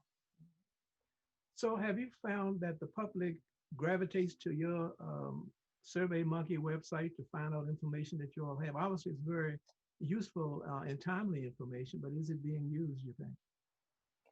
Yeah, it is definitely being used. I know that for sure. Another thing that, I was going to talk about, but I'll give you as an example is we, as a company, we wanted to develop a long-term strategy to really address racial equity and racial justice, and do it in a way that we can use our tools and our resources as a data company and as a survey company to do that. And so one of the things we looked at is our vendor diversity program. And we looked at, traditionally vendor diversity programs have focused on women-owned businesses, minority-owned businesses, how much of your spend are going to those businesses.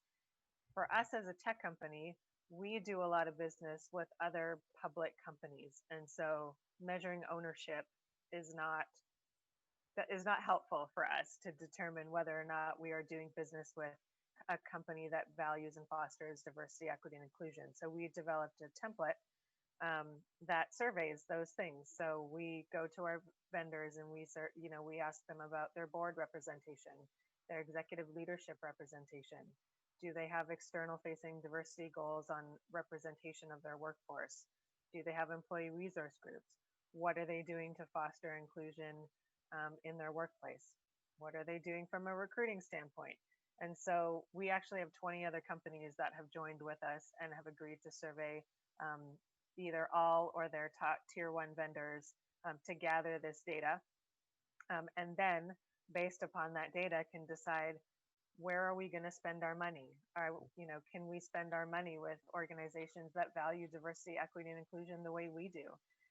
And how much of that should we? And for the organizations that we want to do business with that aren't fostering these values within their companies, what can we do to help them? So that survey template is definitely being used. And that's an example of how folks have gravitated to something like that. And within these 20 companies that have joined us, we have about $6 billion in vendor spend. So if we can change that spending power over time, that can have an incredible impact. Well, thanks. From an academic research perspective, I think primary source data is certainly the key, and we want to congratulate SurveyMonkey for all the great work they're doing in that area. Certainly has applicability across many industrial landscapes, and I'm sure many industry owners and executives are calling you guys on a regular basis to talk to you about what data you have and about what data you can perhaps compile for them. So thank you for those wonderful insights about what SurveyMonkey is all about, and I really appreciate that.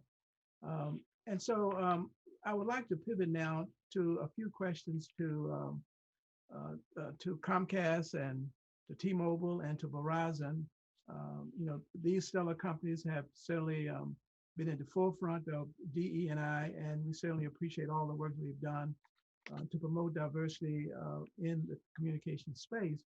But I want to ask, and I want to start the question first with Jumo with Comcast, just to share with us how difficult has it been, or if it has been difficult, in fact, to engage suppliers, diverse suppliers in the age of COVID. Have you been able to retain those suppliers that you have in your network right now? And what are your plans going forward to expand the number of diverse companies in your portfolio? Well, thank you, Dr. Johnson, and I think a couple of questions in there, but I'll try to be but also hopefully valuable. I don't know that it's been difficult, right? So the companies that are incumbent and already in the Comcast supply chain, you know, as long as they're aligned with the parts of our business, and again, we've got a very broad organization, so maybe a little bit of an overview. You know, the company, of course, has never closed, but there have been, you know, parts of our business, my team, and several others that work at the headquarters that are fortunate enough to be able to work remote. So we've been home like many others since March. There's been tons of our organization, though, that don't have that luxury, right? Tons of frontline employees that are working to make sure that our network is powered, which, you know, I think more important now than ever for us, all of us that have, you know, at least the capacity to deliver internet. And so they're very much still kind of boots on the ground, so to speak, you know, depending on location and depending on the time, because a lot has changed since March. We've had retail associates that are still in person in some locations.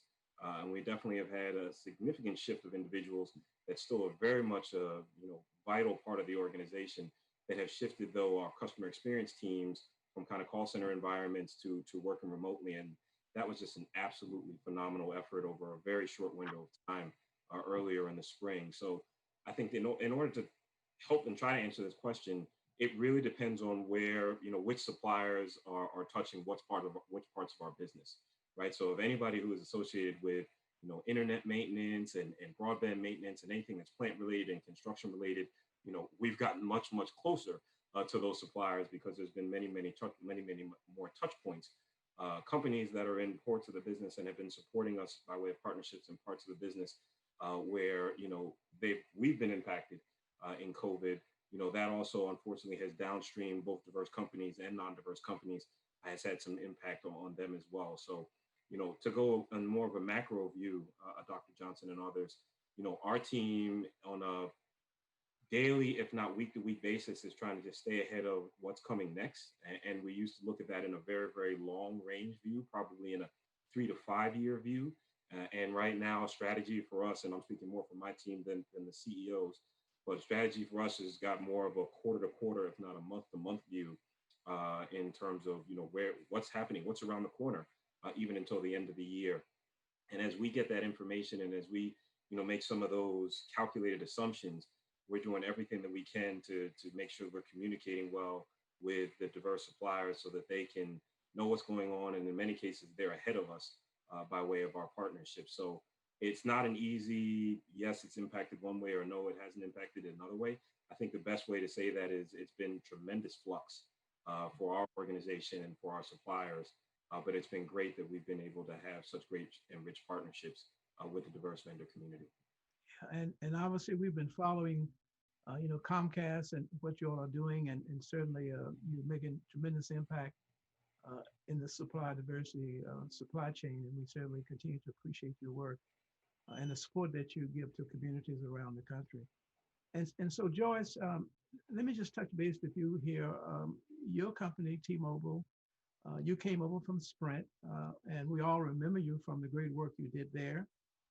Now you're morphed into a new organization with new challenges and new responsibilities, of course. So can you share with us how that transition has worked for you, particularly as it relates to ensuring that your cadre of diverse companies stay intact as you reach out for new businesses that have services that might be useful and applicable to what T-Mobile's needs are? Yes, thank you, Dr. Johnson. Several of our diverse suppliers were nurtured by our business leaders.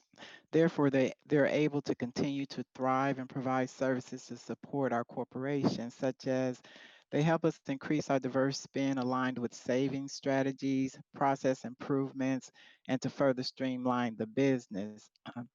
New suppliers must be nationally certified and have the ability to demonstrate the value and processes that they will provide to meet our business requirements. But today, T-Mobile's measures diverse spend on a monthly basis. We track and monitor introductions to our procurement team to ensure that we're growing our supplier base. As you know, we signed the Memorandum of Understanding with the multicultural organizations and with California. So we're very committed to diversity, equity, and inclusion.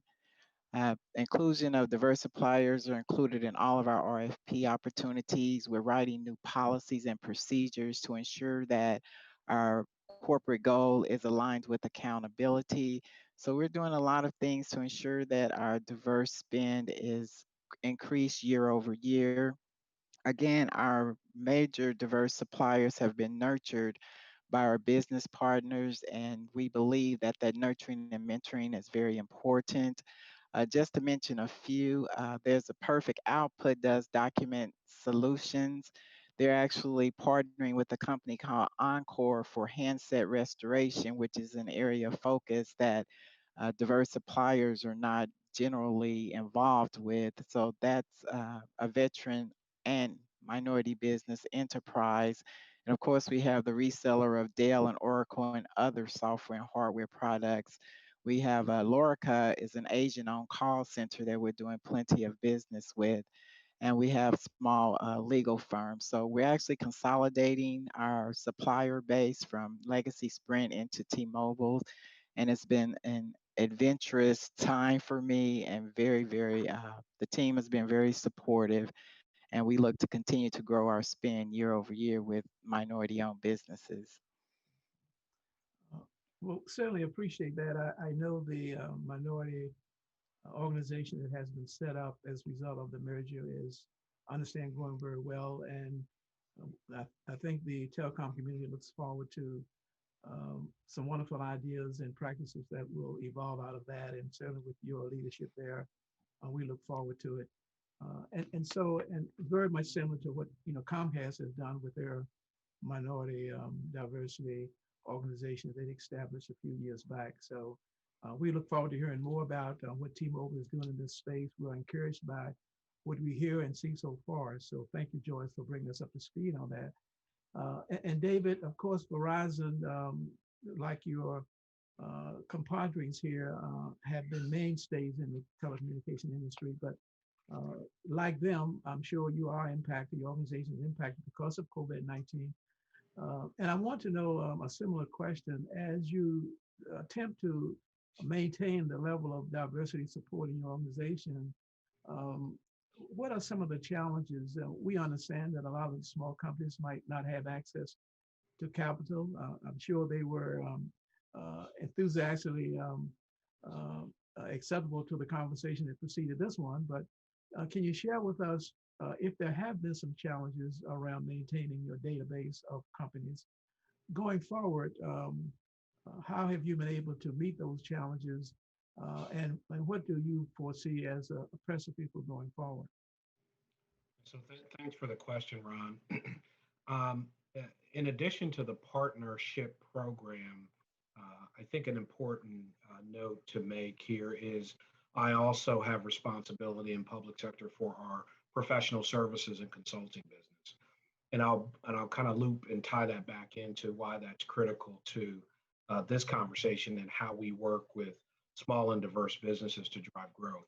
So a little different than I think my peers in terms of my role, but when you're in the business unit, right, it's really tied to working with the customers and identifying and understanding the requirements and then looking at your ecosystem and really mapping how does the work that they do align with the work that we need to do to enable the mission for the public sector customer. So whether that's a federal agency or a state, local, and education space, as a large business prime from a government contracting perspective, we are, as you know, responsible from a percent of your utilization of subcontractors held to standards as it relates to those percentages on those government contracts. The great news is we've been able to exceed a lot of those requirements. So if you look at our Washington Interagency Telecommunication Services Agreement, a GSA agreement, 30% of your subcontractor dollars must be spent with small and diverse businesses. We report to GSA twice a year. And so last reporting period, we did 50% against a target of 30. That's about a $400 million contract for us annually, really around professional services, project-based deliverables, staff augmentation, consulting, and then a lot of equipment resale and software deployments. In the pandemic, we have been extremely fortunate, as my peers have indicated, with regard to the work that we've been able to do, and especially in my business unit, as you could imagine, we support mission critical initiatives for cabinet level agency customers. And so whether it is when the pandemic hit, helping the Navy Surgeon General stand up a conference call across the entire military department, or whether it's helping HHS and the Secretary stand up calls in an emergency thought process, we certainly have been fortunate as a company to be able to do that. The reason that's important is when we start to think about the work that we need to then do to support those missions, and we're getting engaged from a professional services standpoint, we're turning to our diverse suppliers in the ecosystem to support us. And we know that in government contracting, small business is big business. And so the ability to really engage those firms, whether they are providing integration work or equipment or software or project managers or program managers, they have been able to enable the work that we do by landing and expanding with those customers. So I'll give you a couple of use cases of COVID and where that really helped us from an impact and an enablement of the mission perspective. When the pandemic hit and we had hospitals in New York City overrun, you may recall there was a floating hospital with a Navy ship that was in the New York Harbor. We stood up over the weekend that hospital with all the infrastructure from a wireless and wireline perspective within that environment so the doctors and nurses could support patients. We used a small business and Concert Technologies to help us stand up that infrastructure during the course of a Thursday through Sunday to have that ready. And so what's been nice is while we've been extremely busy with these types of projects because we are considered an essential service, we've also had the opportunity to engage our partners where it makes sense and to have them help us continue to enable the mission and drive growth, not only for them, but then certainly for Verizon. Yeah. Well, I would say I certainly can appreciate the work that you all are doing at Verizon during the pandemic. I remember so vividly 9/11 and how Verizon had so many feet on the ground there and was able to provide tremendous service to the people of New York and in and around New York. And so thank you for having some creative experiences there and being able to engage minority firms on a consistent basis, not only through your federal work, but through your CapEx expenses as well. And I know Comcast and T-Mobile both have been able to do the same thing. I will say the Wireless Infrastructure Association has conducted many studies and reports recently about the wireless industry and tech solutions have skyrocketed this year with millions working from home or engaging in distant learning. A lot of these businesses and individuals who depend on distant learning depend on that distance learning through the networks that you provide the viable networks that you provide. So how has COVID-19 affected your delivery of technology solutions to the general public? And let's start with Ajuma, if you would respond to that, please. Sure, and thank you for the question. Again, I will give a shout out to everybody, and not just our company, but other companies that are represented here that are supporting and building out, and were prepared, even though you couldn't have predicted that this was going to come. But you to just look at as a consumer the fact that our various networks, whether or not they're traditional cable networks, or telco networks, or wireless networks, have continued to kind of stand up and thrive during this time where we've shifted almost overnight use cases has been, absolutely remarkable, right? So there's a lot that has not shifted, right? And we were fortunate that we were able to make the right investments, prior to something like this happening, even if we couldn't expect it. But there are things, of course, that have shifted in other parts of our business. One of the biggest things, which again, not unique to us, is the acceleration of going to digital and using digital, and in many cases being 100% digital. And for some of the larger organizations, they may have already been there, or it was easier for them to make that pivot. For some of the smaller and diverse organizations, it's more case by case, and some of them had to work very rapidly, and in some cases rely on outside either capital or expertise in order to help them make those transitions, especially if they move to a working remote type situation. So it has not fallen lightly on us. How this has been impacting. I think Nicole mentioned very early on in her remarks that we've all seen the data, right? We've seen 100,000 businesses and growing, unfortunately, that have closed, and we know disproportionately almost half of those have been people of color owned firms, with a very disproportionate amount that are African American owned firms. And the first thing that we did, I guess, Dr. Johnson and team, is, I probably April through the end of May, we sat around, and the Supply Diversity Organization just did dedicated outreach. Right? Let's check in with as many suppliers as we can, see what's happening with them, talk to our peers, and it was all about information sharing, right? Because whatever plans we had in place may not be, still relevant. We were trying to communicate, get as much information what's going on with suppliers, share as much information that we have via Comcast Business, via our NGO partners and NMSDC and WeBank and others, and really was trying to just make sure that those that were interested and needed things, were able to get access to things that were there. Moving beyond that, things have settled somewhat, but still very much we're not sure what's going on around the corner, and we've made sure that suppliers are doing cash management as much as possible. You've got to watch your overhead. And then it's the core standards of execution excellence. Make sure that you have your value proposition aligned. If you're one of those companies, again, that's in line with an area of our businesses that are growing, fortunate enough to do so. But those that aren't, can you pivot?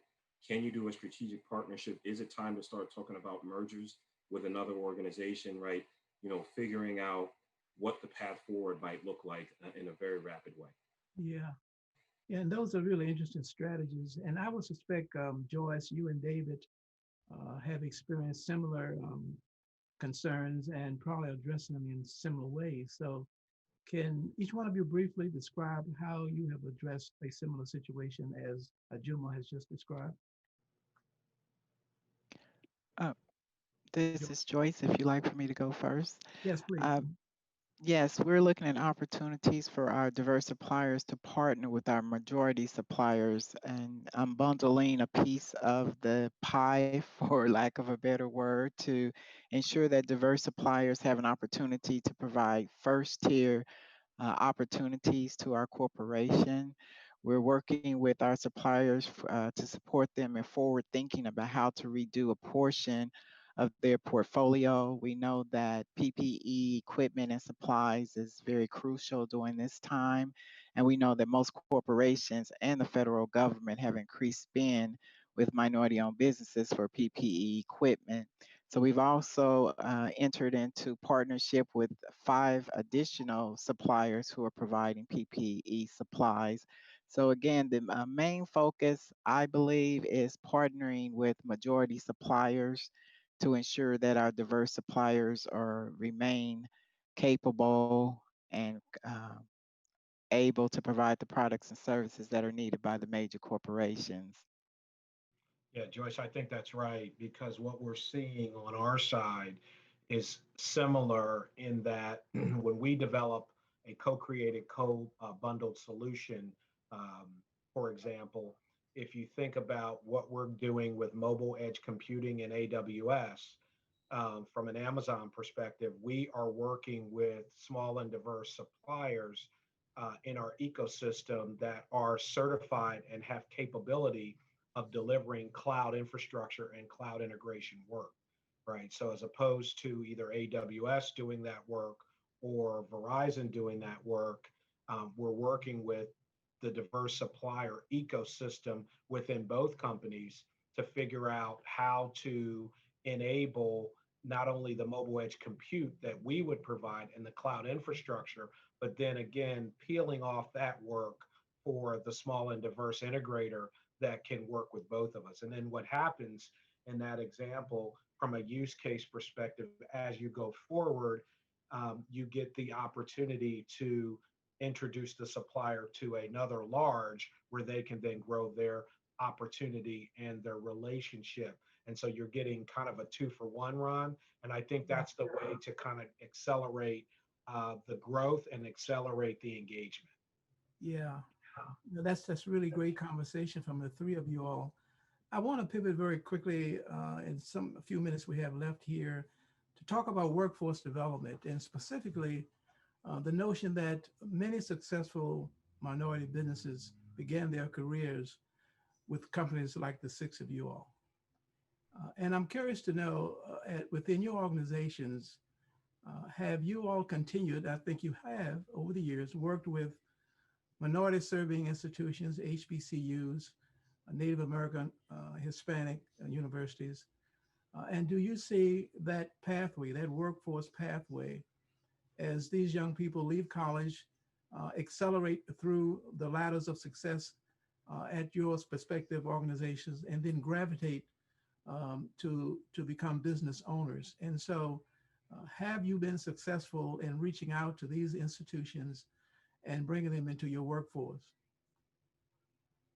Let's start with Ajuma. Let's start with you. Sure, thank you for that. The short answer is yes. I'm not quite as well versed in workforce as I am with the procurement and the financial and vendor related initiatives, but absolutely, right? Workforce, along with philanthropic and programming, and of course, supplier diversity are the core pillars of Comcast DE&I efforts. And again, that is not something that's new, right? We've pivoted, we've amplified, and we've done even more in COVID times and since, the killing of George Floyd and other tragedies that, very, very, very tragic events that have happened most recently and prior to. But the foundation of our efforts is longstanding. And definitely from a workforce perspective, pipelining, whether or not they're recent grads or even if it's around professional development, there's been strong relationships with HBCUs and other organizations and higher ed institutions that have a high concentration of people of color within their organizations that have partnered with Comcast and NBC Universal in a variety of ways. We also do touch them from a supplier diversity perspective, but it's probably a little bit of a longer cycle from when an entrepreneur or somebody graduates and they go into entrepreneurship when they are able to, at scale, come into an organization like Comcast NBCU.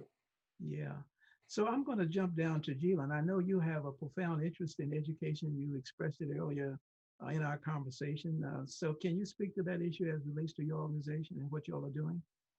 We possibly work mostly with community colleges, and then some with DHBCUs. As you know, community colleges in most urban setting or some suburban setting tend to be, their population tends to be Black and brown, and some beige also. And that's where we see a lot of the disconnect because, of course, as we know, community college have, sort of like general acceptance policy, and young people who don't have the means and or the sort of prerequisite to enter a 4-year university tend to start in a community college.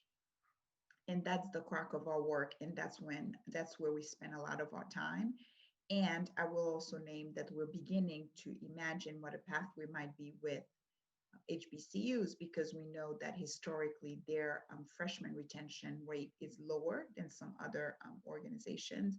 And what we want to do is be able to be the safety net for these young people, as sort of like they're not able to continue or maintain or sustain for a variety of reasons, that they know that there are alternatives for them. Yeah. Well, great. I really appreciate it. And to your point, that community colleges certainly continue to be a pathway for young people developing tremendous technical skills through apprenticeship programs, programs like the one that we have at WA, and many of our other industry partners have apprenticeship programs now, and they're working toward more robust apprenticeship programs going forward with the support of the Department of Labor. So it's nice to hear your comments about that. Melanie, do you have any response? I'm sorry, you had anything else to say, Keelan? No, I just said thank you for recognizing that. All right. Melanie and Anita, would you care to comment on that, please? Sure. Yeah. At SurveyMonkey, that is definitely something that we do. We actually do an HBCU tour every summer to recruit interns. So our intern class is typically, I'll venture to say, it's one of the most diverse intern classes in tech, but we tend to have more than 50% women in our intern class and close to 50% people of color. And one of the reasons for that is we spend a lot of time recruiting those individuals from places like HBCUs and other non-traditional avenues for recruiting. The other thing that I will say we do is, and this is, comes from a tone at the top, SurveyMonkey's board of directors, for those who don't know, is 50% men and 50% women. We have 2 Black women out of 5 women on our board, and then our executive leadership team is 6 men and 6 women and 1 woman of color. So it is definitely something that the company is committed to. One of the other things that we've started doing is looking at just our recruiting practices in general. And, so for leadership roles in our company, director level and above, we employ something called the diversity first rule. So we will only source diverse candidates for the first 30 days of a job opening. And then after that, we will source all candidates with the goal of course, hiring the best candidate for the job and the most qualified candidate for the job. But when you actually focus recruiting efforts on diversity first, it requires you to be creative and look at non-traditional recruiting sources. So as a tech company, we are going out and we are building relationships with those organizations so that we can create that pipeline, going forward. Yeah, well, that's really great. And Anita, as you probably know, the FCC has a great interest in looking at ways to increase minority media ownership. And so is there a pathway for young graduates out of these universities to come through media outlets like yours and find a pathway to having their own business going forward? Yes, there is. As a matter of fact, Ron, I am a part of the one of the associate deans with NAB, the BLT program, which is the Broadcast Leadership Program, which is exactly the program that sponsors managers who want to own and operate their own broadcast, their TV or radio stations in the future. And what we are always seeing, what we're beginning to see now, is new entrants from a financing standpoint who are interested in investing in the media space. So whereas a lot of entrants, a lot of lenders left the marketplace after the last recession, you are now seeing family offices, you're seeing impact funds like Arcturus Impact Fund, taking a look at this space because number one, it is a cash flow business. Number two, there's a robust experience base of individuals to draw upon, certainly from a diverse standpoint. If you look at our current class that we have at the BLT, it is very diverse. And so we are looking at opportunities, and I do believe that those opportunities for individuals who want to, at some point, own and operate their own stations will be able to do so. As you know, from my own background standpoint, I was around when the tax certificate was alive and well, and we saw, a lot of transfer of assets into the hands of minority owners, thereby increasing media ownership. And we'd like to see, something like that happen again in combination with the new players who have a high degree of interest in financing and investing in this space and supporting increased minority media ownership. Yeah, well, thanks. It's nice to hear that. And David, Verizon certainly has been involved with these universities over the years. I know particularly in Virginia, you all have, through your state directorship there, involvement with our state schools there. So can you just weigh in very briefly on what Verizon is doing in this area as a pathway to taking our students and moving them through the ladder towards careers and then out the door to entrepreneur ownership? Sure, happy to. We are actually doing a lot of recruiting because of the growth we've seen, especially in public sector. And we're in a period right now of business transformation where we're doing some things a little differently. One of the things that we haven't done in a while, and that actually, ironically, that you're bringing this up, just came up earlier in the year, is we are going back to interns.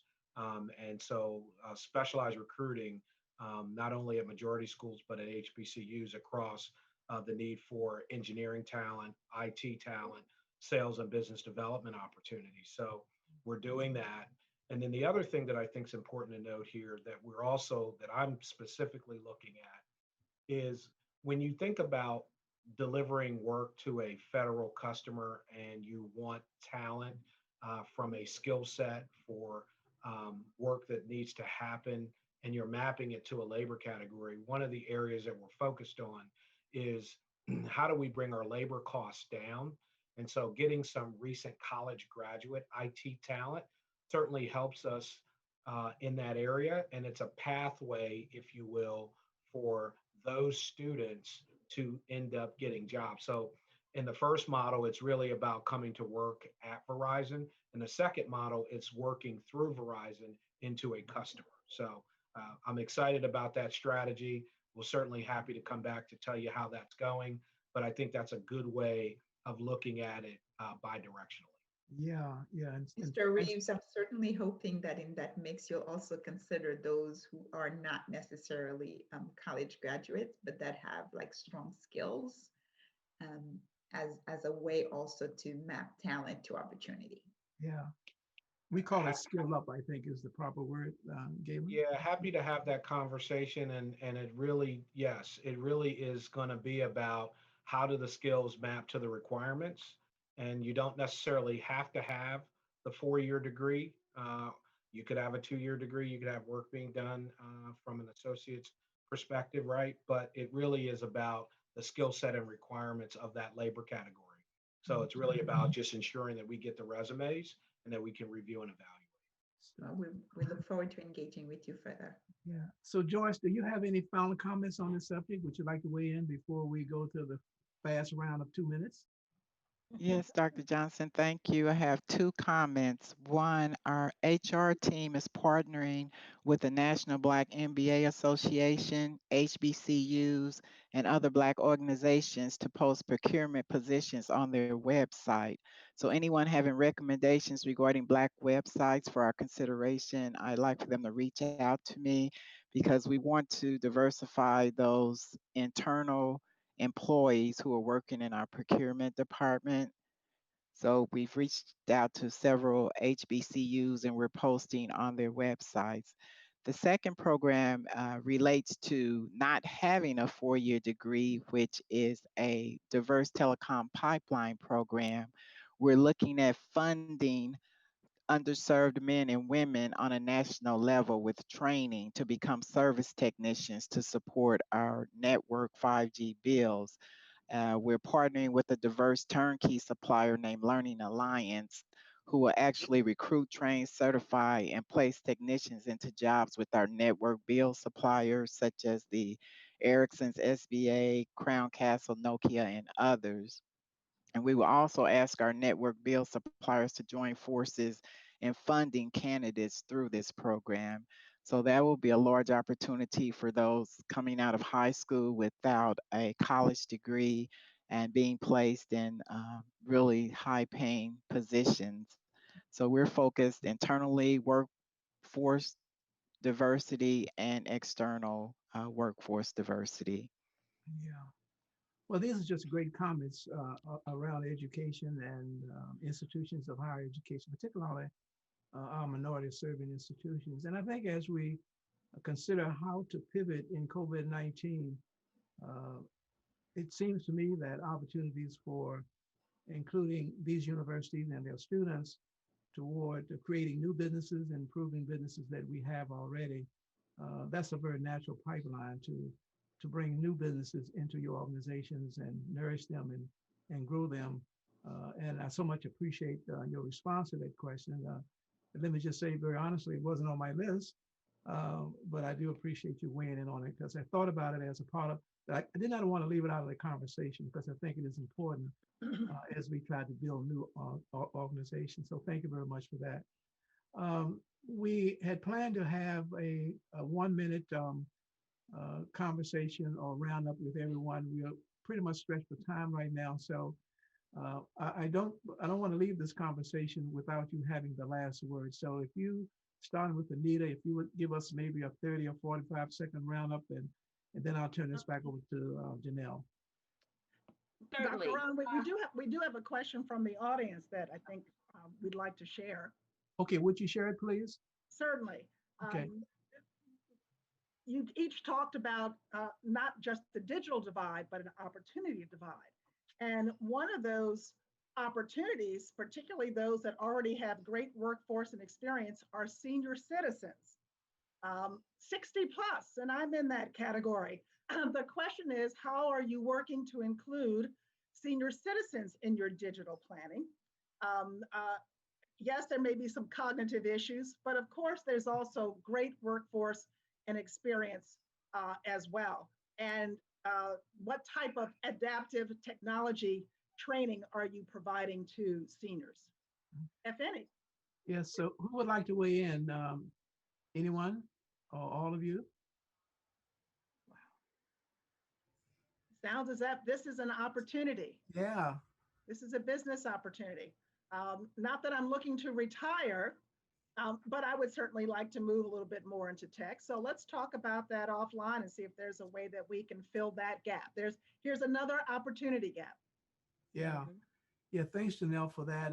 If we're not getting a response from our panelists right now, it certainly is a good question, and perhaps they can circle back to you later or myself with a response to that. Thank you so much, Janelle. So now, if we could, before we close out this session, and thank you everyone for being just such a informative group of people here with me and others. So let's start with Anita.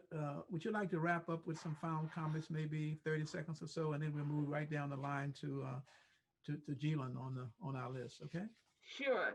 And thank you again. I think, a lot has been talked about, but as all of us are going to be challenged to both, make sure that we're operating and executing our corporate missions, but also what does that mean from a community impact standpoint? And so when you're juxtaposing those two analytics, if you will, the idea is that you can do both. You can be both a good steward of the business operations and also have community impact. So, we challenge ourselves constantly to look at the transactions that we're involved with and say, yes, it's a great transaction from an underwriting standpoint, but also what is that community impact? Are they hiring jobs? Are they bringing in the citizens who are coming back into reentry programs? Are they using, do our companies have ways for entry level workforce to be able to transition to management. So we're constantly also checking ourselves from an analytic standpoint to making sure that our investments are also aligning with the kind of community impacts that we want to see our companies have. Great, thank you. Ajumo, Joyce, and David. Thank you very much again for the opportunity to represent Comcast today in this lively and hopefully valuable discussion. I will say again, we stand on a very solid foundation of diversity, equity, and inclusion at Comcast, and I'm looking forward to amplifying that moving forward. A couple of different ways: expanding partnerships with diverse suppliers, obviously onboarding new companies and new partners, and I emphasize the word partnership. It's less about transactions and more around building kind of these sustainable relationships, wealth creating relationships with companies. And then we talked a little bit earlier about subcontracting, still a key component of opportunities looking forward, where there aren't as many diverse suppliers at scale, partnering with non-diverse companies to create subcontracting opportunities for diverse-owned companies. I will say I need to recognize and I think announce and hopefully share information on a recently launched program that we're very excited about at Comcast called Comcast Rise. You can find it at comcastrise.com. And it's a multi-year program targeting small and diverse-owned businesses primarily, and we're offering tech makeovers, media consultation, creative production, and monetary grants as well. More information on Comcast.rise, but just one of the many things that Comcast is trying to do in response to the very many challenges that we have right now, COVID related or otherwise. So thank you very much for the time today. Oh yeah, that sounds great.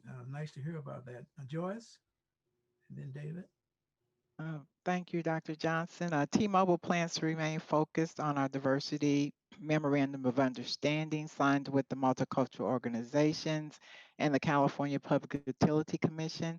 Both MOUs cover 5 focus areas, which together make up our diversity strategic plan, which is corporate governance, workforce retention and recruitment, procurement and entrepreneurship, wireless services for low-income consumers, and philanthropy and community investment.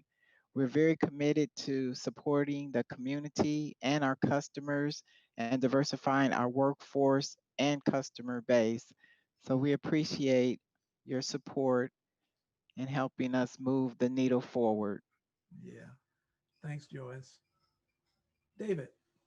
Thank you, Dr. Johnson. And again, really humbled to be part of the panel, and certainly with a lot of strong and thought leading experts here.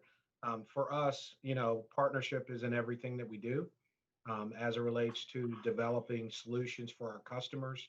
And so whether it's innovation that we're looking for in terms of how do we exceed the mission outcome for customers, or if it's compliance with respect to ensuring that we have a responsibility from a large business perspective to team and partner with small and diverse firms, or from a social responsibility at a certainly much more higher level. It's really all about, when you do government work, a higher calling with regard to the mission of the agencies, and then certainly our goal is to improve the citizenship experience in that process. So thank you for the time. Absolutely. Thank you, David. Melanie? And yeah, thank you. So again, I just want to thank you for having me join this discussion today. It's great to hear all of the amazing work that other companies are doing. My last thoughts are, 2020 has really been a catalyst, I think, in many ways to prioritize diversity, equity, and inclusion, to shed light on the real disparities that Black and Brown communities are facing, and provide recognition that this really is a time for change. And so I am inspired by hearing the work of other companies where they are using their products and their skills to make an impact. We're not nearly as big as Comcast or Verizon or T-Mobile, but that is something that we at SurveyMonkey definitely prioritize and recognize that it is something that we can do to make an impact. So I would say no matter how big or small you are as an organization, find a way to use your unique skills and talent um, and products to support diverse communities. And together, I think we can have a tremendous impact. Yeah, well, thank you, Melanie. Certainly the work that your organization does is so important to our industry, and we certainly appreciate SurveyMonkey and the talent that you bring and your organization's contributions to our industry. Jillian? So thank you everybody very, very much for the robust conversation, and particularly thanks to you, Dr. Johnson, for facilitating a great panel, and to the entire team that has made this possible. I've been inspired and I've been empowered, and I certainly felt like I belonged. So thank you for that. And I will leave you all with an action item. I'm the only social enterprise amongst you, so that's what we do. We ask you to take action. And so I'm going to ask each of you to go look at your jobs posting.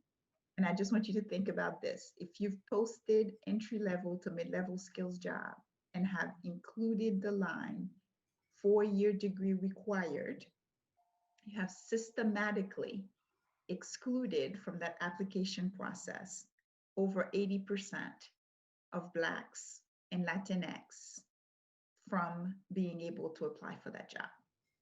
And so if there's any action that comes out of this, I would ask you to revisit your recruitment practices and to really think about, do these jobs require a 4-year degree? And if you decide that they don't, I certainly hope that you'll engage with us, because we look forward to connecting you to some outstanding talent that is not 4-year degree trained yet being the key operative word. Thank you again for having me. Well, that's a wonderful closeout, and we certainly intend to follow your instructions as you lay them out so profoundly to us and to all of those who are listening on to us today. And so let me just say in closing how thrilled I've been to hear from each of you and to learn more about your organizations. I thought I knew your organizations fairly well, but hearing you today, it's obvious there's a lot of things about your organizations that I was not aware of. And I am so excited about your approaches to how we're going to address and reinvent strategies for our diverse communication businesses going forward. I think we're in a much better place knowing that your organization's up for the challenge. You've done great things in the past, and going forward, you will continue to make wonderful contributions to our industry. And for that, we thank you so very much. And so now I would like to turn this over to Susan Allen, who is the National President and CEO of the U.S. Pan-Asian American Chamber of Commerce Education Foundation, and the co-lead for Digital Empowerment Subgroup of Digital Empowerment and Inclusion Working Group. So Susan, it's always nice to hear your voice, and we would like to hear from you. Are you available, Susan? Yes, thank you. Hi. Can you hear me? Great. Thank you very much, Dr. Johnson, and thank you to all of you for sharing such gems of experience and wisdom. Now that we have come to the conclusion of the Federal Communication Commission's Technology Opportunity Supplier Diversity Showcase, when we started, Janelle and I and the committee, the planning committee, have wanted to find ways to empower the country's small and diverse businesses. But today, we got a whole lot more than what we started off to do back in February. Today, from finding the capital, access to capital, money, to learning how to pivot in a COVID-19 world, we've heard from experts, or folks who have a team of experts behind them, to tell us where to find the money and how to pivot to fit ourselves into this very challenging environment. And as we can hear and we can see today, there is no shortage of knowledge, skill, and talent in the minority community. And the words and wisdom that they share with us today will reverberate in the days and months and years to come. I want to make sure that we thank the FCC Chairman, Ajit Pai, for rechartering the Federal Advisory Committee on what is it, ACDDE, Advisory Committee on Diversity and Digital Empowerment, to celebrate the entry of small and diverse businesses in media, innovation, supplier, ownership, and employees. But a great leader with a good idea will not be able to lead unless he or she brings a team of people who are aligned, dedicated, and focused on the mission or cause at hand. By rechartering the ACDDE, he has just done that. And this is the result of his rechartering the committee today, and we will have a lot more work to do, but we have a good start. Today's successful event is a labor of love and dedication of a team of planning committee members. And I want to take some time to, again, announce the names so you know the invisible people behind the scene. And they are, you have heard some of the names before, but they're worth repeating. Ana Gomez, the chair of ACDDE of Wiley Rain, a law firm. Heather Gate, vice chair of the ACDDE of Connected Nation.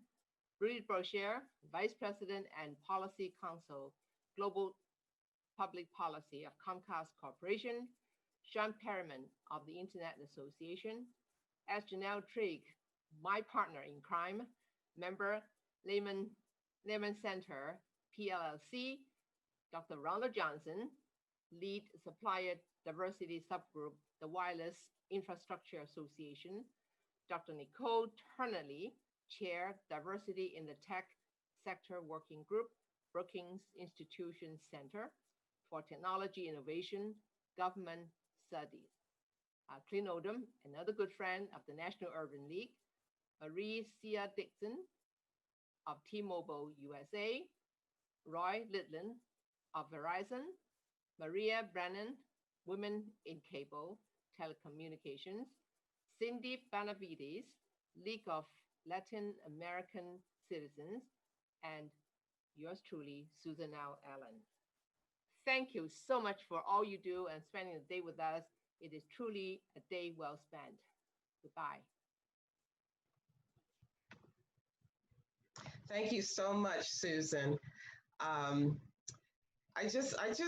overwhelmed with the expertise that we were privileged to hear from today, from all of the opening speakers, the first session, the second session, and the speakers on the second session. I think if you didn't learn something today, or if you didn't come away with some new useful information, you were sitting in on a different showcase. So we just want to thank everyone who participated today. And I want to start by thanking my boss, FCC Chairman Ajit Pai, for always supporting this advisory committee, always showing up when we invite him to lend his expertise, his knowledge, his passion about these issues. And so we obviously would not be here without his vision. So we thank Chairman Pai. We also thank Media Bureau Chief Michelle Carey, Deputy Bureau Chief Sarah Weitzel, our immediate boss, Brendan Holland of the Industry Analysis Division, who looks at every piece of paper, every agenda, every public notice, everything that we produce out of the advisory committee. So thank you, Brendan. I also want to thank the ladies that I work with on the advisory committee staff, Julie Saunier and Jamil Kadre. We do this work together, and so we enjoy it. Also want to extend our thanks and appreciation to all of the FCC staff. Too many people to name, but I will point out with fondness of Jeff Reardon, who does this work with us also, quite frankly, and David Kitzmiller, who supports this work. And we would be remiss if we did not thank our partners at the Internet Association, who, when we invited them to go on this journey with us, they just said, absolutely, and they have been steadfast all of the way. We want to thank Interim Chair John Baroya. We want to thank Sean Perryman, who serves on the committee with us. And we want to give just a big, heartfelt, warm thanks to Casey Hackett, who is just a Wonder Woman. So thank you, Casey. The purpose of the advisory committee is to share information and resources to small and diverse businesses who might not otherwise have access to this information. We want to be helpful. We want to be useful. We're not here just to do these things and then to walk away from them. We take action items out of all of these events. And certainly we're coming away today with action items based on what we've heard. So we ask you to continue to do the work with us, to go to our website, to participate, to file comments. We hope to see you on November 6th. We're doing another program, a full-day symposium on access to capital, particularly geared to those entrepreneurs who are interested in ownership of broadcast media or even maintaining their operations if they currently own broadcast outlets and they need some assistance to stay engaged in that work. So please visit our website at www.fcc.gov and look out for more program. Again, we thank you for being with us today. I know it's a Friday, but I think it was a Friday well spent. So everyone stay safe, be well, have a good weekend, and we hope to see you virtually very soon. Good night.